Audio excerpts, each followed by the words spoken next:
There. And we're back, everybody. Welcome back to another episode of the Anime4ALL podcast. We're reviewing My Hero Academia, episode 8. Yeah, episode 8 of season 8. Emotions everywhere. Emotions everywhere. This is a great episode in my opinion. Enjoyed every oh shoot. Darn armchair. Every single minute of it. Which I guess I didn't really realize it, but the entire episode was Deku running at All For One to land a punch on him. Yeah, that was the whole episode. Actually, wasn't aware. The whole episode was kind of that, wasn't it? Yeah, I only really thought of it because I was watching a reactor, and they brought it up at the end of the reaction. You know, it was like this entire episode was literally Deku running at All Might. Not running at All For One. I'm like, oh wow, they're not wrong actually. I don't think I remember anything else other than Deku charging at All For One. To probably make this a succinct review of everything around it, but I will say, I felt so much emotion this episode because it felt like an actual culmination of everything that Deku has been working towards, kind of coming to an end, kind of, but like, I guess a beautiful end. You know, everybody around him just, you know, rallying together. So Deku was the one that landed the ending punch on All For One to end him. I thought that was beautiful. Everybody that, you know, that got involved, from President Mike to Aizawa to Big Arms dude, the dude who retired with the construction motif, I forgot his name. Everybody like Red Riot, Mina, Asa Girl, like pretty much them all like preventing All For One from like actually hurting Deku. Oh yeah, Invisible Girl, who I still say her power is invisibility. They need to really look into her power and reclass that, considering that she's able to reflect any beam energy, which is ridiculous. That kind of makes her a force to be reckoned with when it comes to like people that launch energy-based attacks. Like, if it's just light of any kind, she can reflect it. Oh yeah, like, good gracious. I'm surprised she didn't reflect it towards All For One instead of just like redirecting it. Maybe she didn't have time to do that. But oh yeah, Momo and the lightning dude with the railgun, that was kind of interesting. I guess she had enough calories for that. I wasn't aware. He was like, I found it very amusing that he was basically a battery the entire season, hallucinating the entire episode. Like, he was like, I'm not sure if he knows where he was. No, I think he knew where he was. I felt like he snapped out of it when he used electricity to charge that. I could be wrong. I thought his animation style kind of changed a little bit, but maybe I'm wrong. I don't really remember. Yeah, but he was a battery. It was a battery for the entirety of the show. I think he must have increased his wattage output so he doesn't fry himself too fast. My ultimate headcanon for that guy is, and I know it's not gonna be really, but like my ultimate headcanon for him is like he'll eventually get to a point where he could output so much energy, but the cap is gonna be his own energy. Like, so like one day he's gonna be able to do some like large thunderbolt, but now he's like asleep instead of like dumb because he fried his brain. But like even the Todoroki's coming out from behind All For One to do a father-son flash fire fist. Like, that was awesome. I think what was really more awesome for me though, it was like the Yusei Run OST coming out as Deku was running, charging All For One. He was nearly there. I nearly screamed when I heard that, because like that song, we haven't heard it in a while. Like, I don't even think we heard it last season, and I'm pretty sure we didn't hear it the season before. I think that OST had literally, like, the last time it played might have been season 2. Which I think is a long time for, like, I think it's been a lot of seasons. I don't think there might have been variations. Like, you're totally in line with like what all the fans said. in Reddit, and like that song, I didn't even really. I watched the episode and then I read that, and then I watched the episode again, and I forgot to check for it, and it just didn't register with me as like a big deal. That song is really hyped though. It's like it's one of the for at least for a lot of fans, that song is like the best song of the OST that they have. I think it's mainly because we love it so much that we barely hear it. Like it's something that they don't use a lot. They only really use it in really impactful scenes, specifically during All Might scenes. But I think it's probably what that really makes it powerful, because like this is the last season, and we're wondering if we're ever going to hear it again in the anime, and then we hear it again. And it's like, oh yes, this is everything we wanted. You know, every single thing that we wanted, and it, you know. It's kind of sad though, because like it's basically Deku's last smash, but the animated it. Yeah. That's the other thing too. Is like Second to last smash, but yeah. Okay, if you want to be technical about it, but like Deku's like last smash compared to his first smash, it's like the animated it kind of almost it wasn't 1-to-1. But it was very freaking close in terms of like when Deku pulled back his arm while he was in the air, like flying it all for one, and his like he pulled his arm back and the energy was drawing. But in this case, Deku had a different mastery of One for All on him versus like back when he had first used it for the very first time to save Uraraka. Who, by the way, you see Uraraka in the helicopter with one of the Pussycat girls. You know, she's showing her she's showing her like a video of like Deku running, and I thought that was really awesome and kind of sweet. You know, she was crying and she was saying you can do it, kind of like what she like one of the first words she kind of ever uttered. Well, not one of the first words she ever uttered to Deku, but like one of the more impactful words she ever uttered to Deku, as you can do it, because Deku dedicated his name also back in season 2, I think. No, it might have been season 1, where he says his Deku was gonna mean you can do it. Just funny because like everybody was just yelling you can do it, like to him over the in the as people watching, which I guess I want to bring up too. I don't think we ever really touched upon this. I mean, not that we don't know what this is, but there's just like some people are bringing up the fact that the camera guy is working overtime to make sure people see Deku running at All for One, and I was like, I think this is kind of funny too, because I don't know where that camera guy is, because like I know the dude with the tall hair got out of the TARDIS, whatever they call that thing, that giant floating island, the coffin, but I don't think he was nowhere near. So I'm guessing maybe whoever that is might just be maybe one of those reporters, I'm guessing, maybe streaming their output to the internet. But some people kept bringing like this camera person who's like showing all this in world is like working overtime. I thought it was just kind of funny that like, yeah, I guess it's something I never thought about too much when they were showing literal video live streaming of Deku fighting.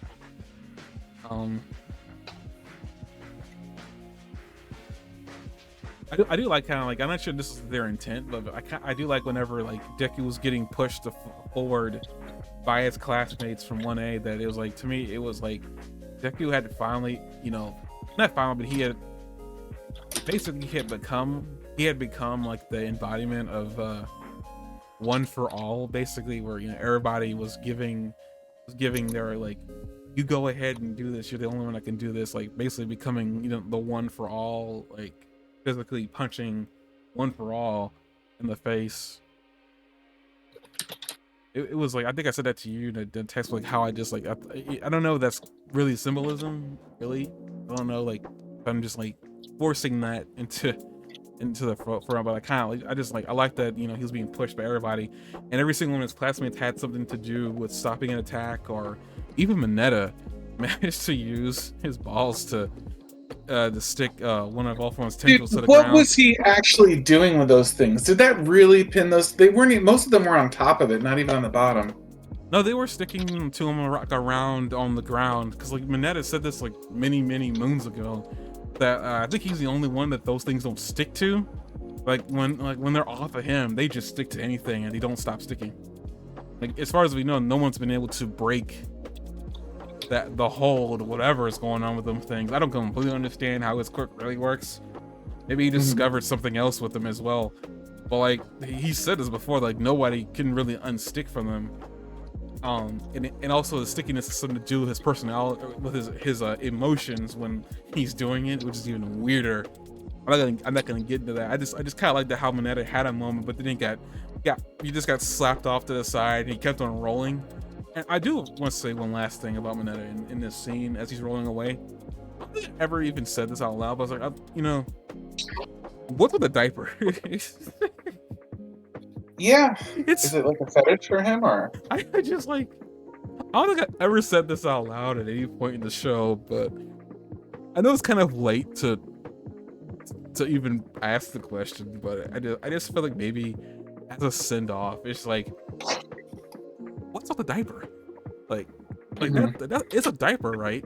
Like, but yeah, like he's like Jimenez, like you can do it, you go ahead, and you're like, I like how everybody, and even like as Deku was approaching one for all in Shigaraki's body, and um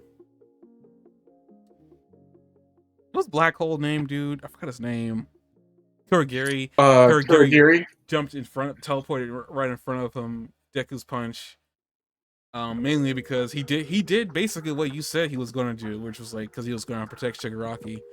Um, he got in the way, but the Bakugo again, another one of those moments that like still kind of funny that he was like, "How'd you get here?" It's like I blasted up here, but also I had I had Shoto make me a ramp, so I just shoot up the ramp, and he comes out of nowhere. And it looked like Bakugo bites Kurogiri right before the explosion. I don't know what was going on there. It looked like he exploded him with his mouth, but exploded Kurogiri to get him out of the way, and then he gives the last push to Deku to land the punch into All For One, into All For One's chest. And there's actually a moment there you can see Deku as he's landing the punch, he's smiling like All Might would be smiling in that moment. Oh, I guess speaking of All Might, I'm jumping all over the freaking place. Get my thoughts out. I said this to you, and I'll say this here. All Might calling Deku his greatest hero was really heartwarming. Dude, you were jumping all over the place, my friend. Yeah, I know I will, but I wanted to get my thoughts out everywhere. Just a giant splooge. That's a really bad word for this, but we're just gonna say I'm letting all my thoughts out at once. But I don't know. This entire episode was really just Deku running, and then multiple moments happening all at once around him. Like there wasn't really a cohesive. Well, I was cohesive, but there wasn't really like a through line. This really was just Deku running in to say I am here and land the final punch, but you have to do twice because of course All For One was going to go down after being punched once, which was kind of, I really said this like, oh man, this man needs to die. All For One really does not give up.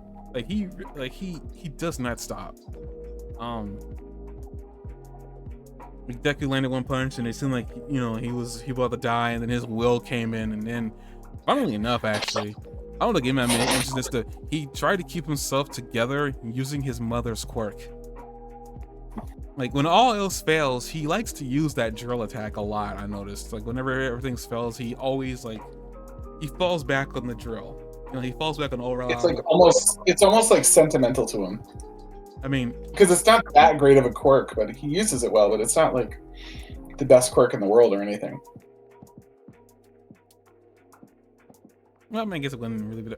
It's not really the best, but I still think it's definitely useful based on other quirks he's used to combine, and he always uses he always powers up his quirks before he even unleashes them in the first place. But yeah, I can see what you mean.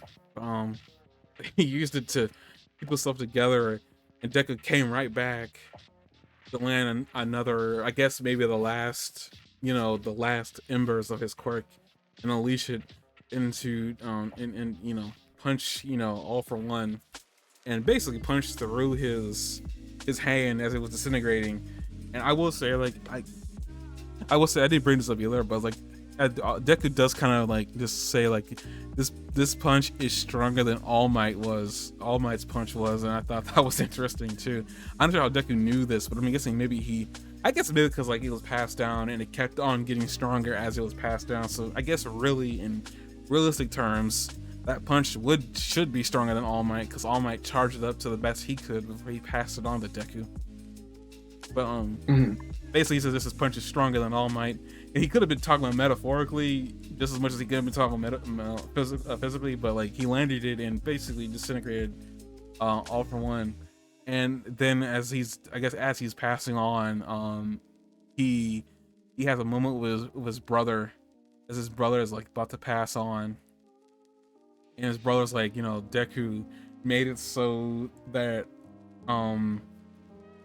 he was there, a piece of him was there in his mind, I'm guessing, as he was landing One for All, that woke him up to, I guess, say what he had to say to All for One, which was still kind of sad. It was like, you know, basically, you know, Yoichi still kind of feels responsible for All for One in some way, and then like All for One kind of has kind of like a breakdown kind of in the middle of him passing on, where basically the last thing he says to him is that I truly do love you. And I'm just sitting here like, really? Now? You say this now to him? Like, what do you think this is gonna accomplish? Like, you had all this time, you had all that time back then when you were younger to like show some actual genuine love for him, and then you choose now, as a dying old man, to tell your younger brother that you do truly love him. And then Yoichi's like not having it, and he's like, oh, that's right, he also woke some other people up. And then we see like all the villains he had a hand in making, and Shigaraki in the front racing to him, because apparently Deku woke them up too, which is kind of funny. Apparently the float woman, Shigaraki's grandmother, apparently according to Shoto, but Shigaraki had a hand in keeping him still around in the psyche, is what he said. But basically, like, on both sides, Deku punches like the body of Shigaraki, but then Shigaraki punches the psyche of All for One, and that just obliterates him. And in that moment, Shigaraki gets his body back, and he's still dying, which I didn't get that was what was happening until I watched it again from another reactor. That Shigaraki had got his body back as he was dying, so that made that a little bit more sad. Well, I still don't disagree that he had to go, even with the revelation that Shigaraki, you know, was being manipulated. You know, he still kind of had to go because he wasn't gonna have freedom anyway. But it's still sad. I'm not gonna sit there and say I'm not sad that he's gone. Like, you know, that who's gone? Wait, Shigaraki. what? Oh yeah, he's gone, but what counts is that he was like redeemed. But even with that, though, I mean, if he had survived, he'd still be put in jail. Even with the revelation that, you know, he was manipulated. Yeah, but that's what I mean. This is for Shigaraki. This is almost like the best case scenario. Like, Shigaraki was able to redeem himself to possibly the only person that would believe that he was redeemable, and even after he did something redeeming, and then rather than have to live in his life demonized and, you know, treated like a monster and put in a prison, like, he was able to die with honor. You know what I mean? No, I get you. If we're doing the Emperor Palpatine thing, it's like a Darth Vader moment, you know? Like, Darth Vader, like, redeemed himself moments before dying and did something really important, but he only did it moments before dying. I just had a dumb and British moment for this show pop in my head. If somebody ever abridged this, they need to, after Shigaraki disappears, and you get the clips of the next episode of Deku lying in bed, and he's like, I can't believe it. He's gone. Thank God he's, hey Deku.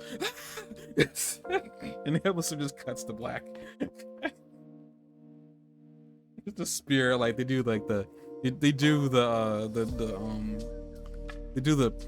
dual personality thing with Piccolo, where Nails in Piccolo's head, but this time it's Shigaraki inside Deku. It'd be funny to me, because I mean, if they ever, I know there is a bridge stuff going on for this show. I don't know if any of it's good. I happened to see one bit. I didn't really laugh at it. Yeah, I mean that was good, redemption. I'm not saying any of that was wrong. I was just saying, like, at the end of the day, maybe this was the best output. I mean, now, like, I don't, I don't hate Shigaraki's guts. Still kind of a bad guy, kind of. Understandably, with the notion that I now know that he was manipulated since birth, which is still insane. Like, how can you be so evil? I guess I didn't even harp on this last episode. Maybe I can harp on it now. How can you be so evil? You cause a man to have another child and then manipulate that child from birth. That's insane. Like, the amount of, like, I guess he has all the time in the world to do all this, but like, my goodness. But then to see him, like, kind of break down and his brother talking about, I have nothing without you, I'm like, wow. I was speaking of, like, things that happen last minute for no real reason. You see the scene with the United States government, United States president now think it's a good idea to send in the U.S. heroes? I sat there like, why now? That seems why now? That seemed like a little bit of a diss on, like. I'm pretty sure it was.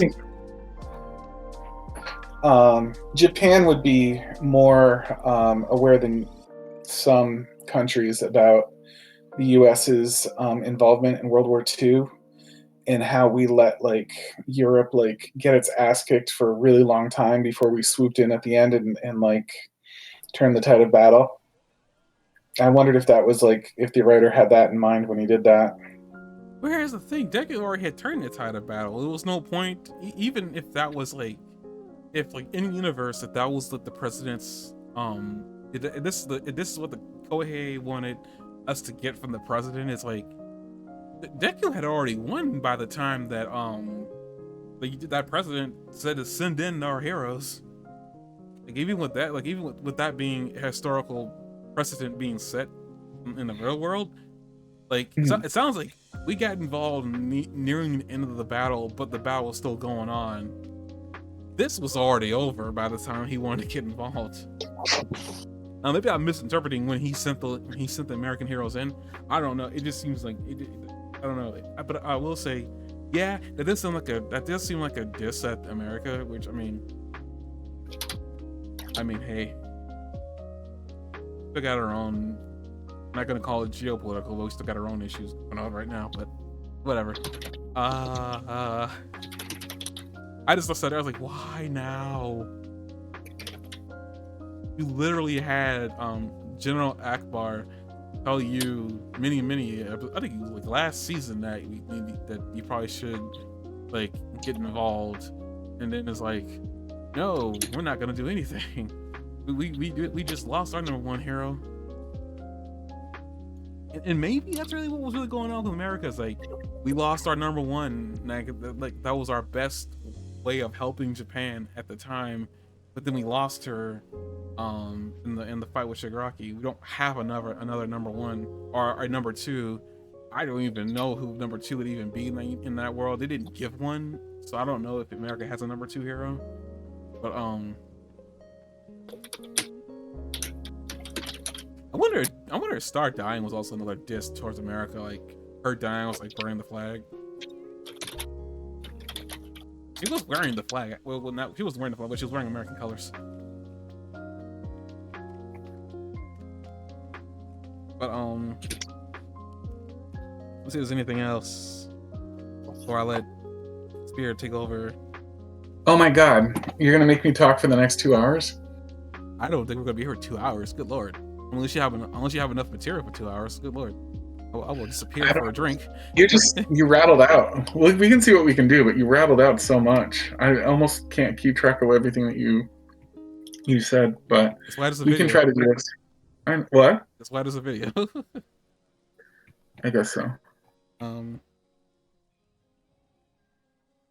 don't think I got any more to say. I think I fired off everything. I think I got rid of all the bullets.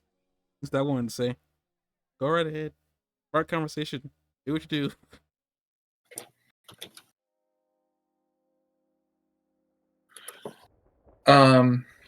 Okay, you want me to start now? You can start now. You can start from whatever point in the episode you want to start from. And then walk from there. Okay. First of all, I thought the episode title choice was kind of unusual because it's called Izuku Midoriya Rising, but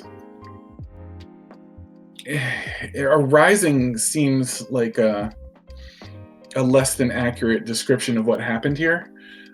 He stepped up, you know what I mean? I could say that, but to say rising does not seem to describe what happened to me. I feel like he had his great moment for sure, but he also lost One for All in this episode, and his body is scarred and beaten and exhausted, and he's given up the ember. And he had the greatest moment of his life from a hero perspective, but there was definitely like sacrifices and a diminishment of who he is. You know what I mean? As far as his options for the rest of his life from the results of this fight. So it seemed more like a swan song to me than like him rising to in some way.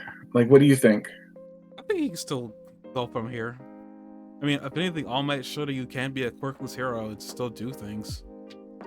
Deku and All Might got something that most quirkless people probably wouldn't have, and that's actual real world fighting experience. They can take Uh-huh. that. They can take that in and then do what All Might did. And, I mean, that girl is still around. I mean, we saw that girl is still in America, you know, and it seemed like she's doing fine. So to me, like, and based on the fact that she made All Might's suit, tells me like if that's the direction we're gonna go, is that we're gonna get a we're gonna get a I guess I'll call it a a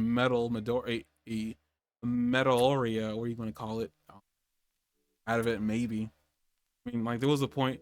I would say like when the show started, All Might flat out told Deca that he couldn't be a hero without a quirk, but I'm pretty sure All Might's opinion on that has changed. So, um, based on his actions in this final season, and I will say I don't. A swan song, the One for All, yeah, I guess there's also a chance that maybe One for All left something within Midoriya. There's also a chance that, again, it's like it's not like One for All for One are usual powers that exist in this world. From the sounds of it, like both these powers are very weird. Like they shouldn't, in theory, exist, but they do. There's always a chance like something could happen. Who knows? I don't really know if there would be. That's where Deku Rising. Yeah, I think this is a rising. This could be a start to him. Like if he does tell us that he is the number one hero, like I mean, the first episode, um, so hey, how he becomes when he doesn't say he's number one, he becomes the world's greatest hero by the end of all this. Like he becomes like there's still a chance that he can still do that, and it might be still a small chance that like something he gets like I want to. It's not a recession. He gets like concessions, you know, for doing what he did. I mean, even if this is a retirement, you know, he can't be a hero now because he doesn't have a power. Um, I feel like he did what he set out to do, and he'll probably go down in history as literally the world's greatest hero. And he did it at a very young age, unfortunately, having to sacrifice the power that led him to that moment. I don't feel the way you do. I guess the best way to put it. I don't feel the way you do. No, it made me think when I saw the episode title. I was just like, oh, I guess if I had to choose a title for this, using the word rising to describe what happened wouldn't have been the word I would have chosen. I feel like there are better options. I liked, and I don't think I heard you mention this. I liked when everybody came out of the portals and came up to Deku. They announced themselves by saying, "We are here," because it made me think of All Might saying, "I am here," which is like his catchphrase, kind of. Never fear, for I am here. In this case, like it's a we, like we are here. So I thought that was kind of interesting. A little animation bug that I came across was that Invisible Girl seemed kind of popped back and forth in the beginning of the episode between being animated as visible and invisible. They had times where you couldn't see her, but you could see her gloves a couple times, and I thought that was weird. Specifically, I'm thinking of 47 seconds into the episode. It might have been on Um, purpose, because her power does flicker on and off anyway. well, it's yes, her power flickers on and off, but at the same time, I felt like she's supposed to be pretty much consistently with that rainbow glow right now. Like that seems to be the thing. So it was weird that they kind of showed it like that at first. But yeah, 47 seconds. Like it wasn't even really like correctly her. Like I'm trying to find the second at 47. If you look at 47 seconds, and maybe like I'm not even looking at the right model. No, I think I am. If you look at 47 seconds and you look at the left-hand side, to the right of Cammy and to the left of I Can't Stop Twinkling, there's just her glove up in the air. And you can see her shirt, like, going up, and there's no head, and there's another glove on the bottom left. I don't think she's even wearing gloves later in the episode, is she? No, I don't think so. I'm checking because I lucked out and I got to see a moment where she appears. Hang on. So, because I thought she was completely naked and that was the thing. No, she's supposed to have like a top on from Aoyama. You're right, but I mean, I think before that happened, I thought she was completely naked, and then like they got the top going like for her. Oh no, she does have the gloves on, and she does have the outfit on. So I guess it's possible that they deliberately made her invisible, but it's weird because like she's been sparkling all the time. There's no reason for her to stop. But I thought that it felt like, excuse me, it felt like an inconsistency to me. I thought that like All for One really truly does mourn the loss of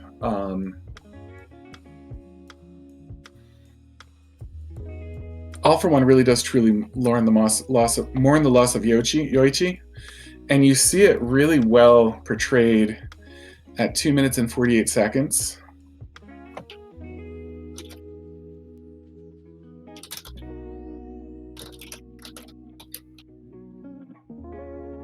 When he says no attack can reach the hole left by the loss. It's like he's almost saying like no pain can match, you know what I mean, what happened to me. I thought that was a really interesting statement.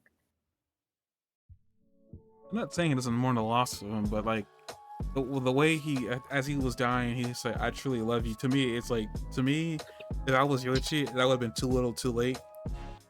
Even at that point, it's not like Yoichi could do anything. I mean, like, Yoichi had already passed on. Most of them had already passed on. There was only like a remnant. Like I said, I'm not saying he didn't truly mourn the loss. I was just saying like it's kind of funny that he decides to say this now, many years after the fact. Like he killed his brother when he couldn't have him, and instead of letting him know that maybe you do truly have some feelings for him, like as a family member, you grab him by the shirt and then delete him, basically. And then many years later, like generations later, as you're about to die, you decide to let your brother know that that you mean a lot to him and that he's nothing without you. It's like I get that what they're trying to show here, but to me it's like I couldn't feel any less for that moment. And like I get what they're trying to give me to feel, but it's like all for One's done way too much. Get him out of here. He deserves everything that's happening to him. Like he did all this to him. I couldn't care less. I guess basically like that moment I couldn't care less for. I feel bad for Yoichi, but that's as much as my sincerity, my compassion for that moment goes. It's not like Yoichi even responded to it when he said that I love you. It was like he just kind of, I almost feel like he didn't hear it. Yeah. I don't think he loves Yoichi, but it's just interesting to explore the amount of care that he is showing for him. I think he did truly love him, but I think what the issue really with that moment is that I think All For One probably mistook desire for love a long time ago and only realized once, as you said before, he said the hole in his heart. Um, he doesn't really talk about, like, again, like a lot of these emotions that we're seeing from him, he doesn't talk about to the final season. Like at any other point in the show, he never really even brings it up. We don't know why he's after All For One. I mean, like One For All. We don't know why he hates All Might as much as he does. We don't know why. I mean, up to that point, we now know why. Leading up to like All For One's whole like story arc, and as we were seeing the entire show, not once did he let it slip that maybe he's emotionally scarred, basically. Really, really, wants his younger brother, and that's the whole goal of all this. Yeah, like Timmy's like, it's too little, too late. Doesn't seem like Yoshi really hurt you, because I feel like Yoshi would have addressed it. Maybe he does. I don't really know if Yoshi even addresses it. But I do truly think he does love his brother. I just think maybe it's kind of a perverse, twisted love, basically. Oh, for sure. There's nothing right about it. Nothing right or true or good about it at all.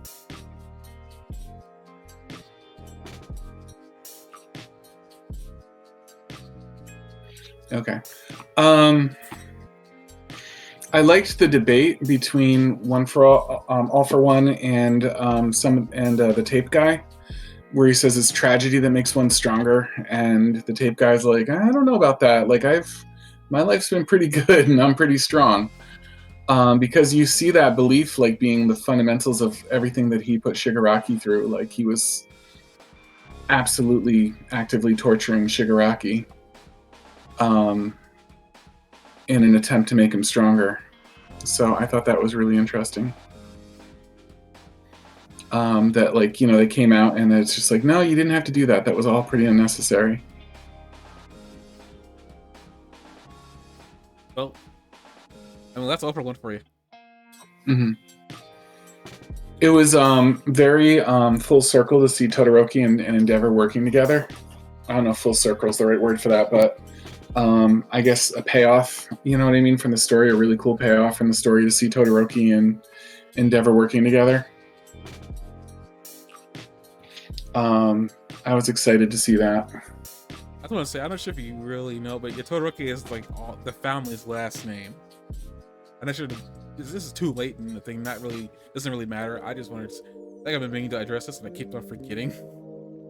What's his first name? His child, Endeavor's child's first name is Shoto. Okay, Shoto. And his Endeavor's actual name, I think, is Enji. They say these names a few times. Well, Endeavor's name, I don't think Endeavor's name gets said that much. I know they say Shoto, and that's kind of what Endeavor yells in the second season. Sorry, yells Shoto, talking about his son. But I just want not that it really matters now. You can keep calling what you want to do, because like we're reaching the end of the show. But we still got that movie we gotta watch too, so I'm really looking forward to that. But yeah, just wanted to say that. Go ahead, up again.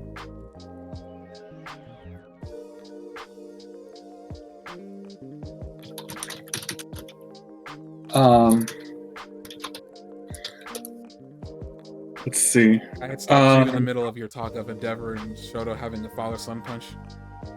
It was just like, I mean, I understood that they were technically both in the same general vicinity when they came through, and like they were both there to do the same thing, and it made natural sense for them. But I am not going to pretend like that wasn't that wasn't an intentional writing thing, to have the two of them punching together for the first time ever. You know what I mean? Fighting together in unison against a common enemy. As in the symbolic nature of that at the end of all this, the end of all things. There's a moment at 520 that I think is very easy to miss. It's probably because Kendo's one of my favorite characters, but I really liked her rallying her class 1B together. And just saying, everybody stick together. And like, she was the smart strategist. Like, she understood what he was doing. and what needed to be done to defeat him. And I was just very appreciative of that moment where she's like, she pulls in and becomes a leader, and everybody listens to her immediately. You know, and I know she's the head of this class anyway, but like, she really showed her stuff there. And I know it's a small moment, but all these small moments were big together. You know what I mean? And I thought that was a really big moment for her. Mhm. It was great that in the very end, like Deku managed to find an All Might fan shirt to wear for the final fight. Especially given that not too long after that, you know, All Might said that he's Deku's biggest fan too. You know, so I was very amused by that. I find more amusing about that shirt isn't the shirt. It's the geek that came out of Deku when he wore it. He knew exactly what number, what print is the apparel that All Might has that he had. I think he used it with an OG print or something like that. He made mention of like the number of type of apparel that was. I just thought it was funny. He had like the geek, and I thought it was kind of cool that he wore that as he was punching All for One too. So I guess a symbolic gesture. And that begin. So one of the really big moments to me that hit me was Aoyama. I Can't Stop Twinkling. He takes Deku's hand, which I don't remember, but it's obviously a callback to a previous episode when Deku took his hand. I sort of vaguely have a memory of that. It was the episode when they're talking about the traitor, and they didn't know who it was. Deku was in his bedroom, and Aoyama happened to be outside on his porch, looking in at him. It was basically a better way to say that. That was the episode that Deku first discovered there was more powers in his power. It was the very first episode when I think Dark Lips showed up. Okay. But what I did like there was that Aoyama tells him, "Let's run." And for the first time ever, he's thinking about running in terms of running towards danger, not away from it. And that is the essence of Deku. Like from the very first episode when he runs at the slime creature, even though he doesn't have a chance of winning, that is the very essence of Deku. And like, Deku turned Aoyama like completely around, and that was like the pinnacle moment of that. You know what I mean? He's like, "Let's run, but this time it's towards danger, just like you do, Deku." You know what I mean? As opposed to like I used to, which is in the opposite direction because I would give in to my cowardice all the time. So I thought that was very deep, a very deep and profound moment, like in another character coming full circle. You know what I mean? And another payoff from a character arc. I have a few notes here at 748 and 756. These are just me fanboy geeking out. I really like the comic book guy, the guy with the head, like the head that's like a voice bubble and a speech bubble. And I loved his attack and like what it looked like, and like when they pull back and they show All Might and he's not even on the screen anymore, like what it looks like. I was just very amused by that.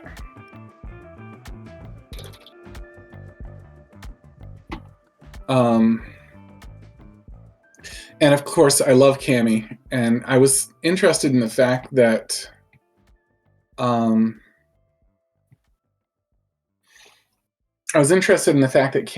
was one of the few heroes that doesn't look like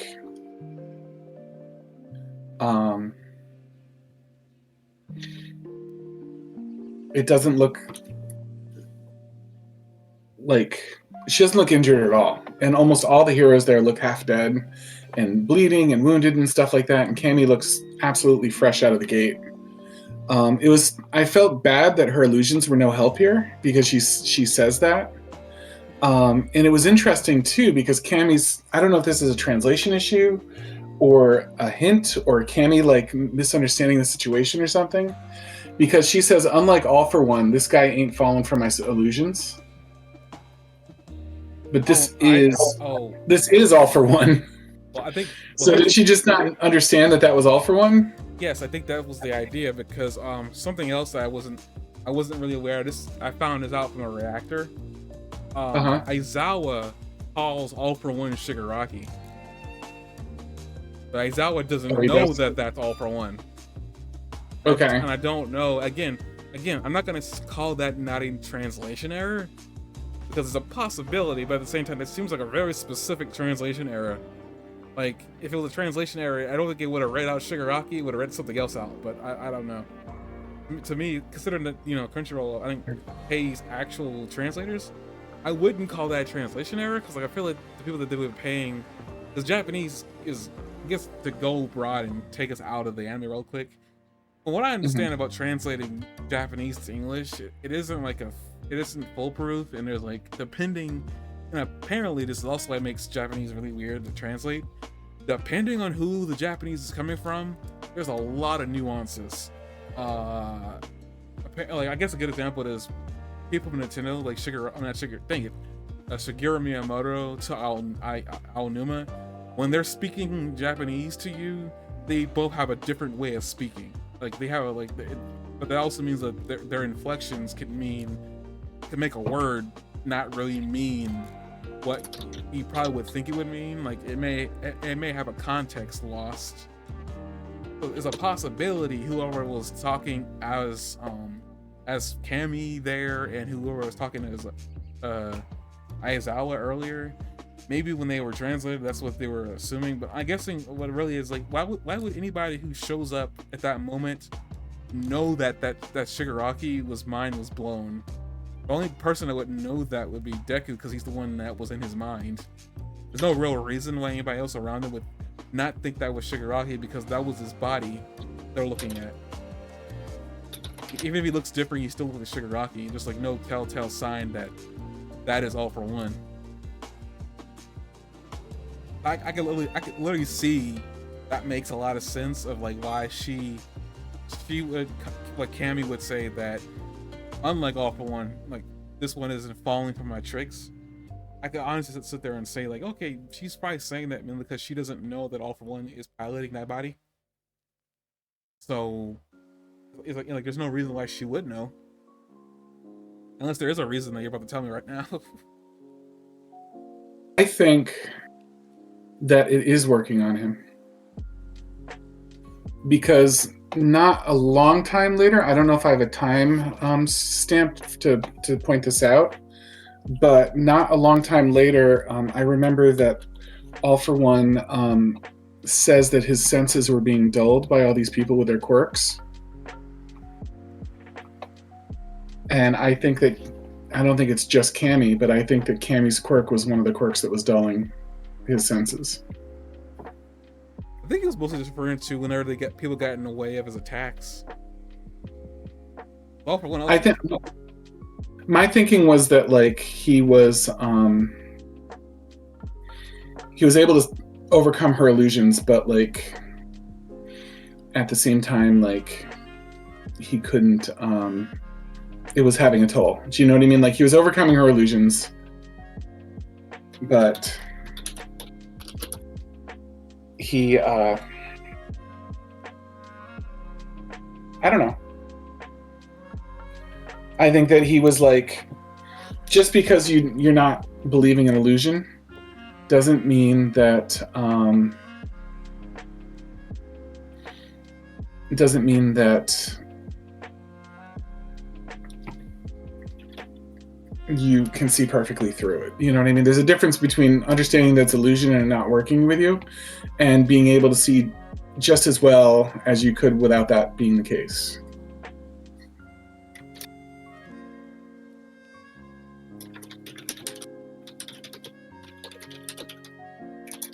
No, I understand you, but I just took that as him saying that like as he was throwing out attacks and people were dealing with said attacks, he was just being weakened because he wasn't paying a lot of attention to everybody.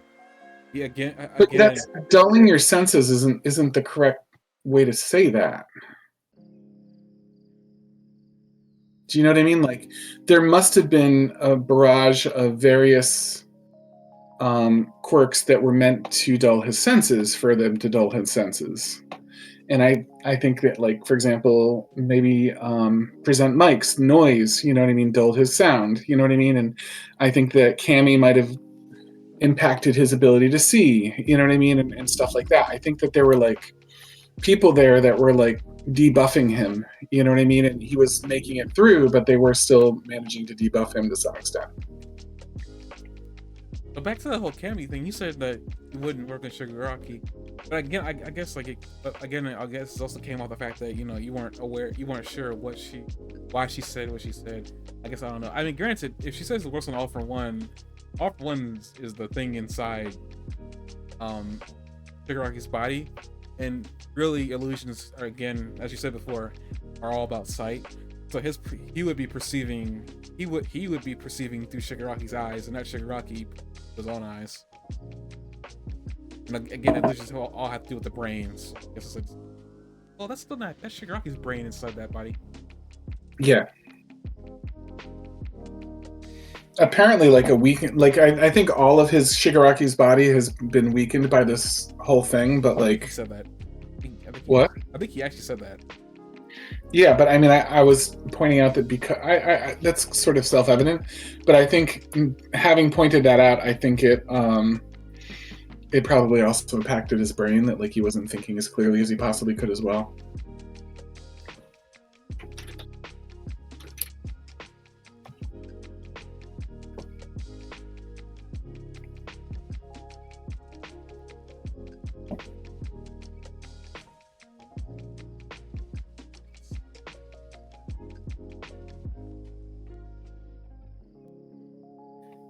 Why silence? What's up? I don't know. Like, you haven't said anything. Oh, I thought you were going to say something next. I'm sorry. I was giving you a chance to respond. I mean, I think I already responded, though. Sorry. I thought I already responded, but thank you. Okay. I love at 8:30 Invisible Girl being redirecting the beam. I feel like her ability to realize that like she can not only like make herself invisible with light, but actually redirect light.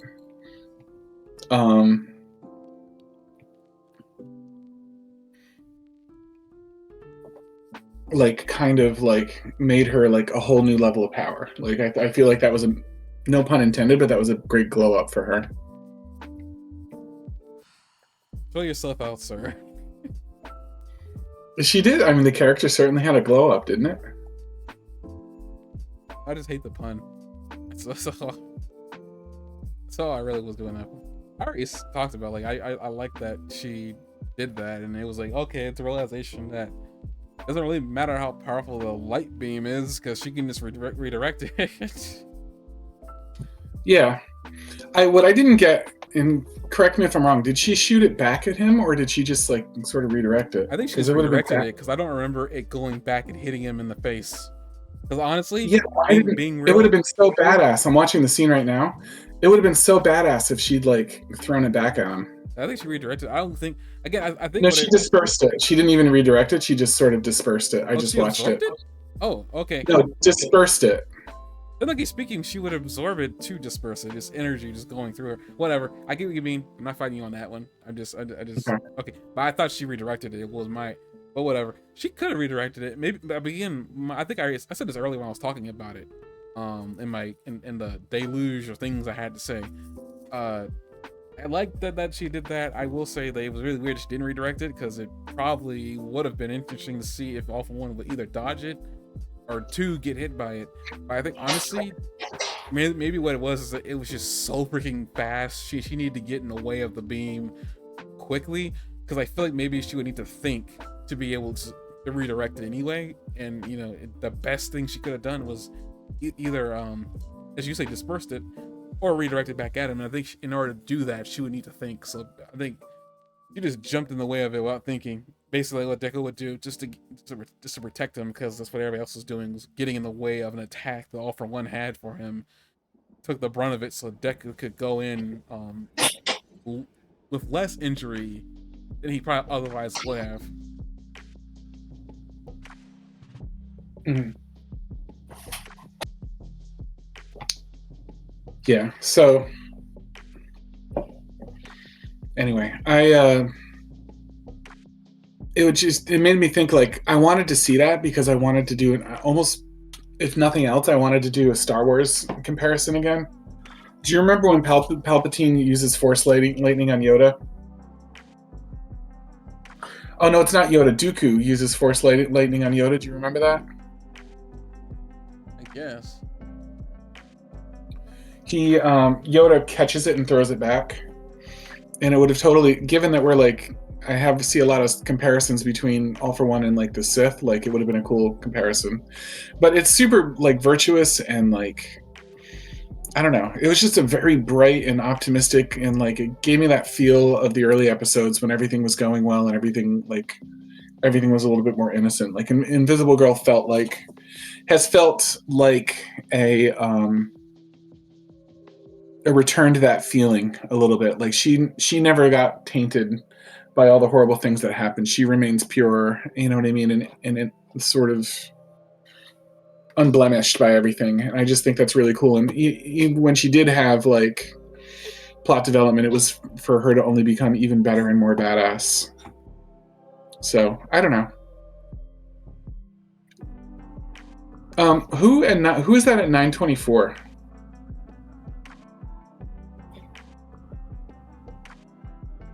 The one that looks almost like a child or a Raka?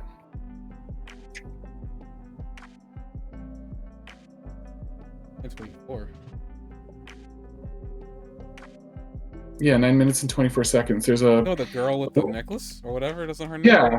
I don't remember her. Is she from a movie or Somebody something? says that was the girl that Shoji had saved back when before Shoji had showed up to the hero school and wanted to be a hero. Oh, okay. Back when he was being ostracized by everybody around him because the way he looked. I think that Yeah. was the little girl that he saved from that. I think it was a train or something like that. Something was going to happen to her. I didn't realize who that was. I didn't even I didn't look that up. But it's so someone else bring that up that was her, and I was like, oh, I forgot that she was still around because she looks older now. Don't she kind of cares? Like I accidentally called her Shoji's girlfriend, but I don't think that was the case. I think that she recognized them because I guess I didn't bring this up. Yeah, there were characters from everybody's backstory that showed up. Even Sue's parents and sister and brother. I was surprised you didn't talk about yet. The sisters? Yeah, Sue's Have I just not gotten the what? Sue's family. Yeah, I don't know. I don't know. You haven't talked about them yet, or I don't know if you Oh, find them interesting or not. I don't know. I know it's a meme for me to like bring them up, but like I didn't see anything special going on there. I thought like same with Midoriya's family. Like when the parents got involved, like most of the parents show up at one time or another, like cheering them on. Um, the only one that I thought was like notable really was Midoriya's mom, because she's always been kind of holding him back in a lot of ways, That's and all I like wanted to say. Yeah, yeah, not really holding him back. More like she was so worried about him, and it was kind of, I guess she maybe not full circle, but I'm still gonna use it here. It was like full circle for her to go from like, I don't want to say deterring her son from wanting to be a hero, but like trying to protect him from that life, and then only to go rushing at the TV at the end of it, cheering her son on by yelling, "You can do it!" And it's her voice that's the last thing that we cut from before Deku lands the punch. mm-hmm. I thought that was all. I thought that was wholesome. I really thought that was nice because, like, as you said There before, seemed to be a visual callback in the way that she ran forward, and I wasn't sure. It signaled something into me that this was significant, the way they animated her running forward at that moment, but I couldn't think of what it referenced. But it felt exactly like a reference. Like I'm positive it was a reference to something. I don't think it was a reference. Maybe it was referencing Deku running, kind of. Again, this episode was doing a lot of recreations of some things. Like Deku's first punch was recreated in this one in any episode. Deku running towards the robots at the first school exam was recreated during the scene when Uraraka was like watching him running on on the on the little small like phone. So maybe I don't know if that was a reference for something that happened in the show. I can't think of anything outside the show that would be referencing. I feel like it had to be something inside the show. The best thing I could give you is that it must be recreating maybe when her son was running as a little boy and she had to run after him to make sure that he was safe or whatever like that. Back when she was trying to keep Deku innocent. Speaking of parents, I wonder where Little Rocket's parents. Well, I guess maybe Little Rocket's parents wouldn't be watching this because their daughter's going to the hospital.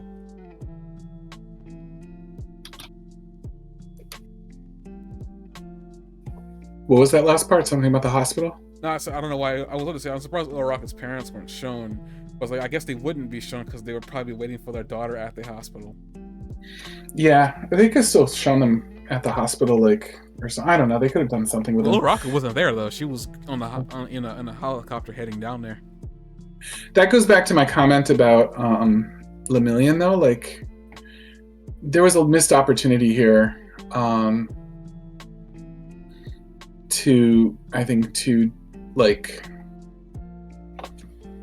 I'm sorry. There's a missed opportunity here to have Lemillion at least helping in a support way, like helping somebody get onto a hospital helicopter or something like that. I think they could have done at least some, or like, what's the name of the girl with the horn on her head? Why can't I think of this right now? Eerie.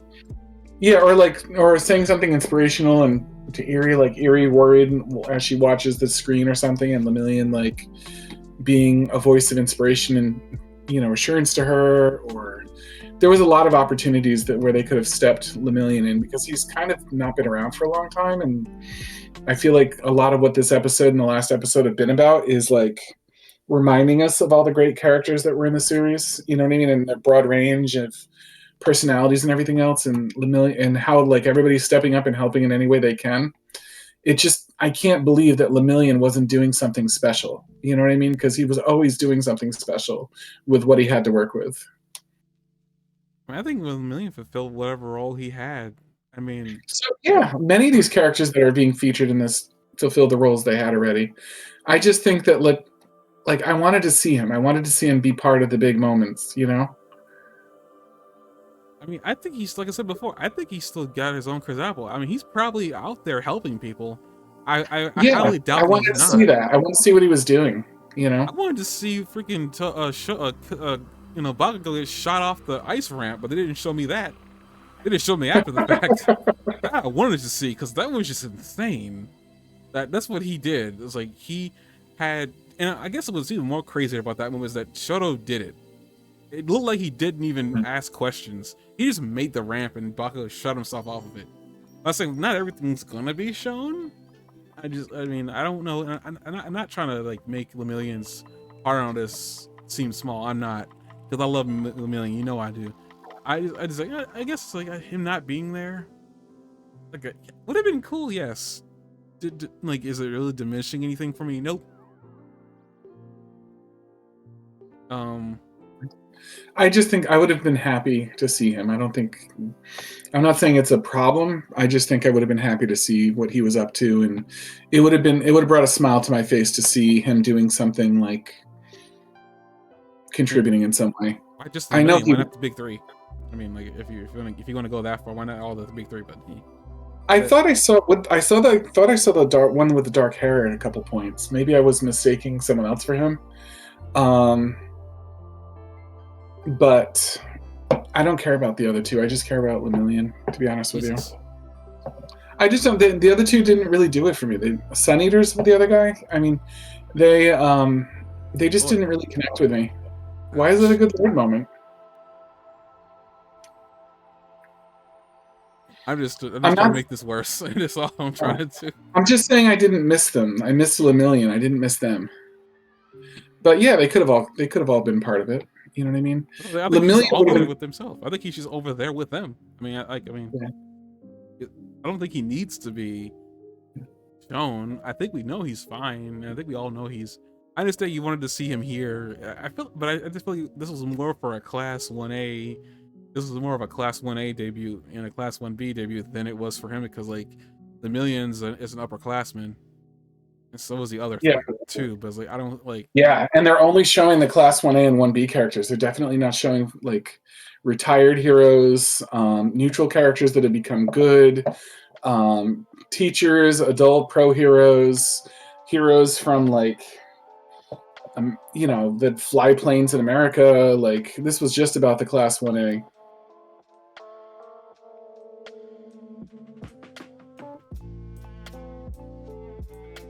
continue what you're doing. Just continue what you're doing. That sarcasm was too thick, and I don't have the energy to fight it. So whatever. Whatever. 946. This is more me just being amused. Thank God Deku's teammates are so competent in playing defense for him, because like every single time something happened, Deku stopped individually to worry about like his teammates rather than like actually do anything about it. He stops. He's like, "Oh my God, are you okay?" They're like, "Oh my God, shut up and go!" Like, we're trying to help you.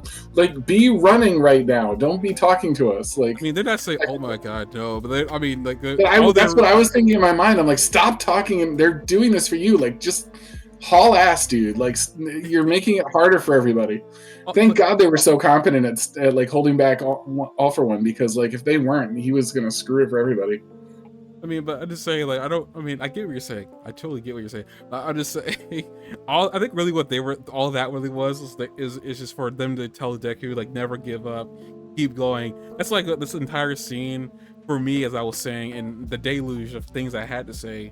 You probably didn't hear me say, was I love that, like, every single time that did happen, it was all it really was them giving their thumbs up of like approval of like, you can do this, go ahead, type of thing. Because like all the way up to this point, we have seen that Deku's relationship with his friends has gotten stronger, and this is like the pinnacle of it right now, that they trust him enough that they're willing to be the background character to stop an attack from hitting him, so he can rush ahead.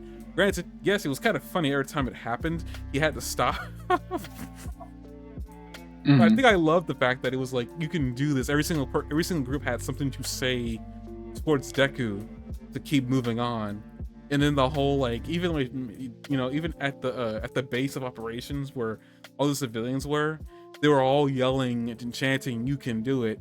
And all I could really think about was like Deku's first statement about his name of Deku, of like, my Deku is gonna mean you can do it. And all this really coming from Uraraka too, and you get a chance to see Uraraka kind of like saying you can do it too, even though she was kind of like in and out, because I'm pretty sure she was still kind of bleeding. But oh, that poor girl better not die. I will have issues with this show. But basically, it was really, I guess wholesome is the best way to put it. But I really loved this episode for all the callbacks and everything like that. But that's just my the callbacks there was a lot of callbacks. I will definitely say that, and a lot of character development, full circle moments, and like coming to fruition in this. Like, there was definitely a lot of that. Like, you can definitely feel how they brainstormed the best way to have every character show their individual like heroism. Also, I want to add on to this, that I don't think I say this a lot or say this at all, but ever since Bakugo switched from calling Deku to Izuku, every time I've heard him say his name, gave me chills, because I don't know why, but I think it's one of those things that Bakugo's never said, Izuku, like, for a long time. Anytime referring to him, it was always Deku or Die or something like to that extent. As he gotten closer to him as a friend, he's converted to saying Izuku using his actual proper name. But every time he's done it, I just thought it was freaking cool. He did it at the end of his fight with All For One's body, or early on when he said, "You can do this, Izuku." I just thought that was awesome, and he kept on doing it.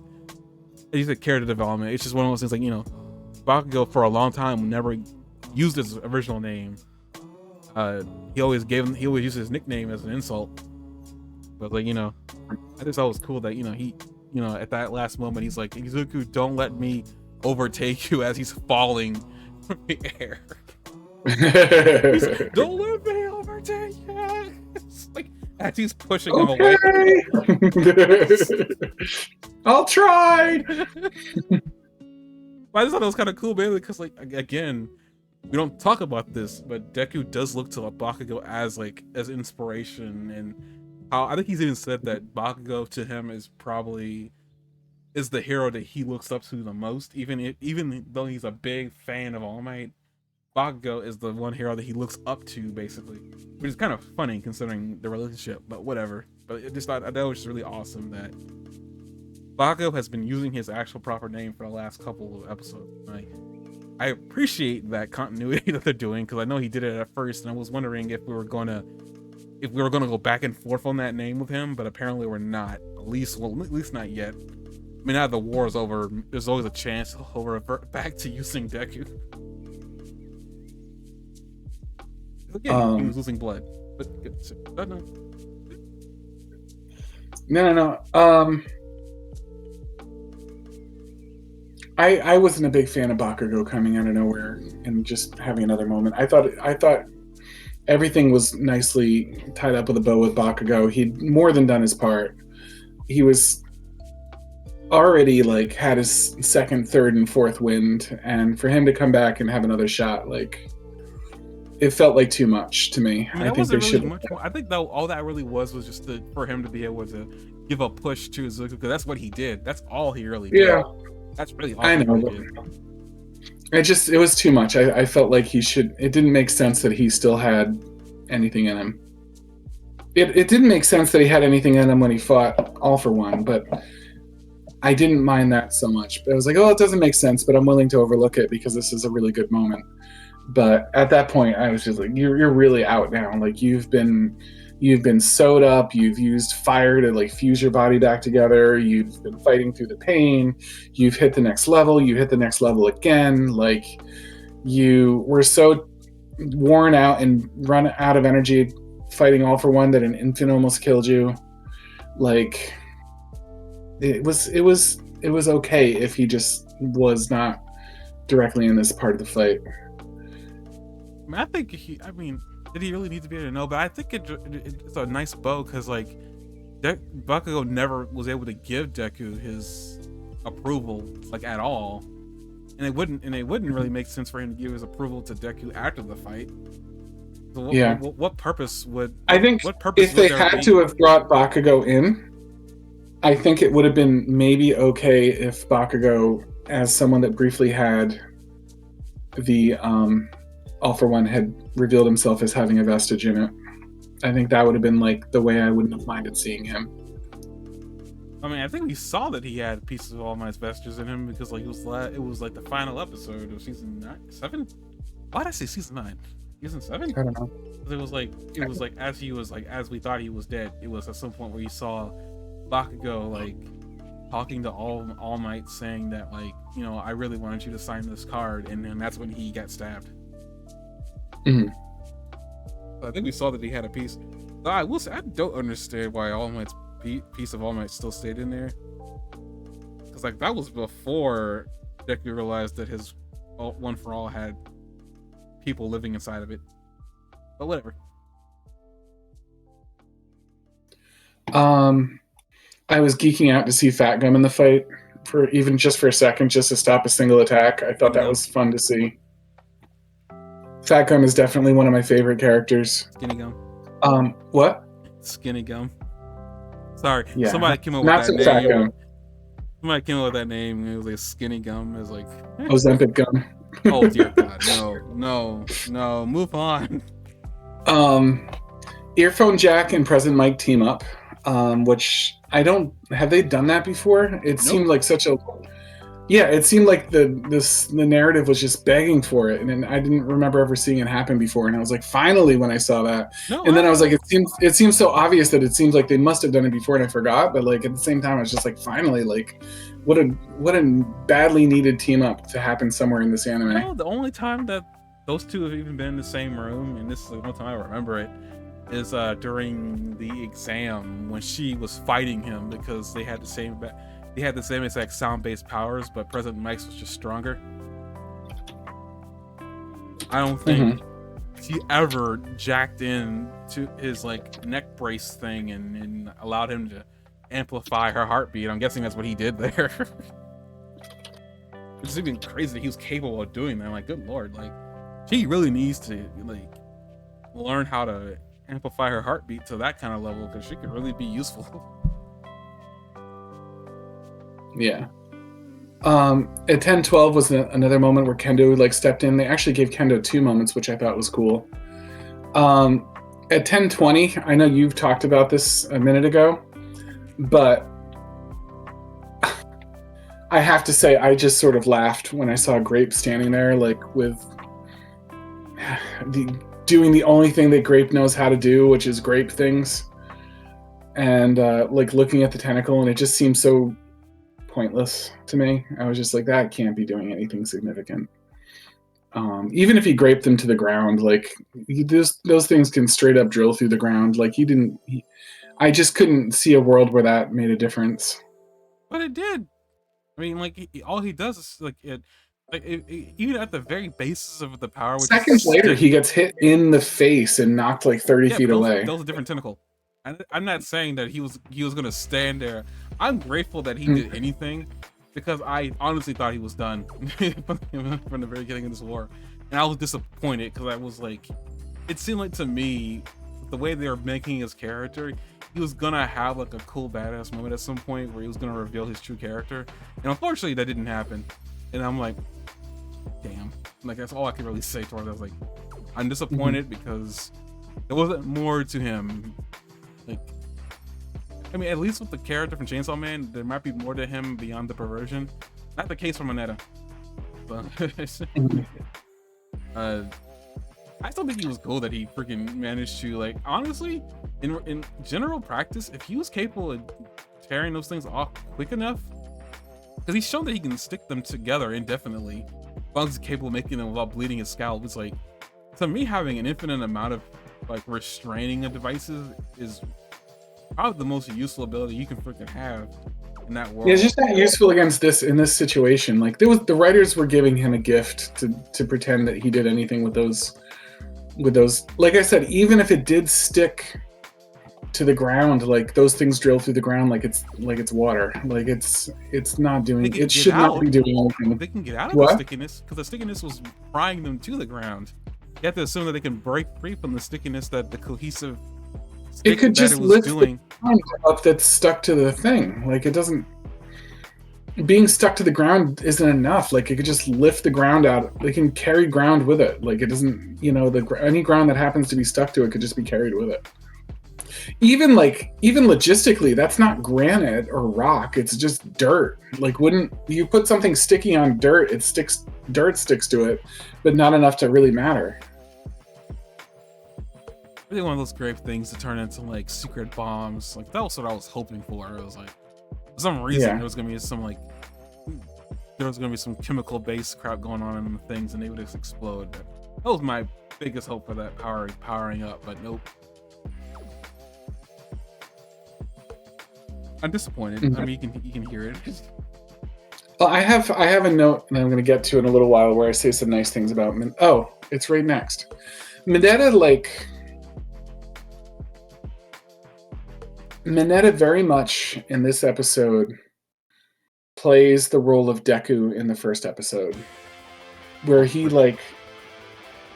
emulates a lot of the ideals of Deku in the courage and the self-sacrifice and the heroism and the fearlessness in the face of insurmountable danger that Deku and he's one of the first ones out on the fight in the last episode. Like he's like very much like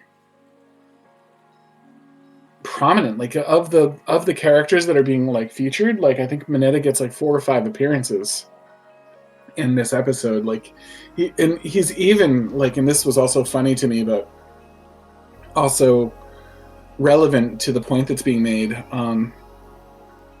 He even seemed to be like when All For One was like considering who he could take as his next vessel. You see him like look at Mineta for a minute. You know what I mean? And if he did look at Mineta for a minute, All For One, desperate as he may be, may have seen something in Mineta's courage. You know what I mean? And strength of character. And at that point. So despite his lack of power. So I just thought that was really interesting. They did make Mineta like a symbolic hero in this episode in a big way.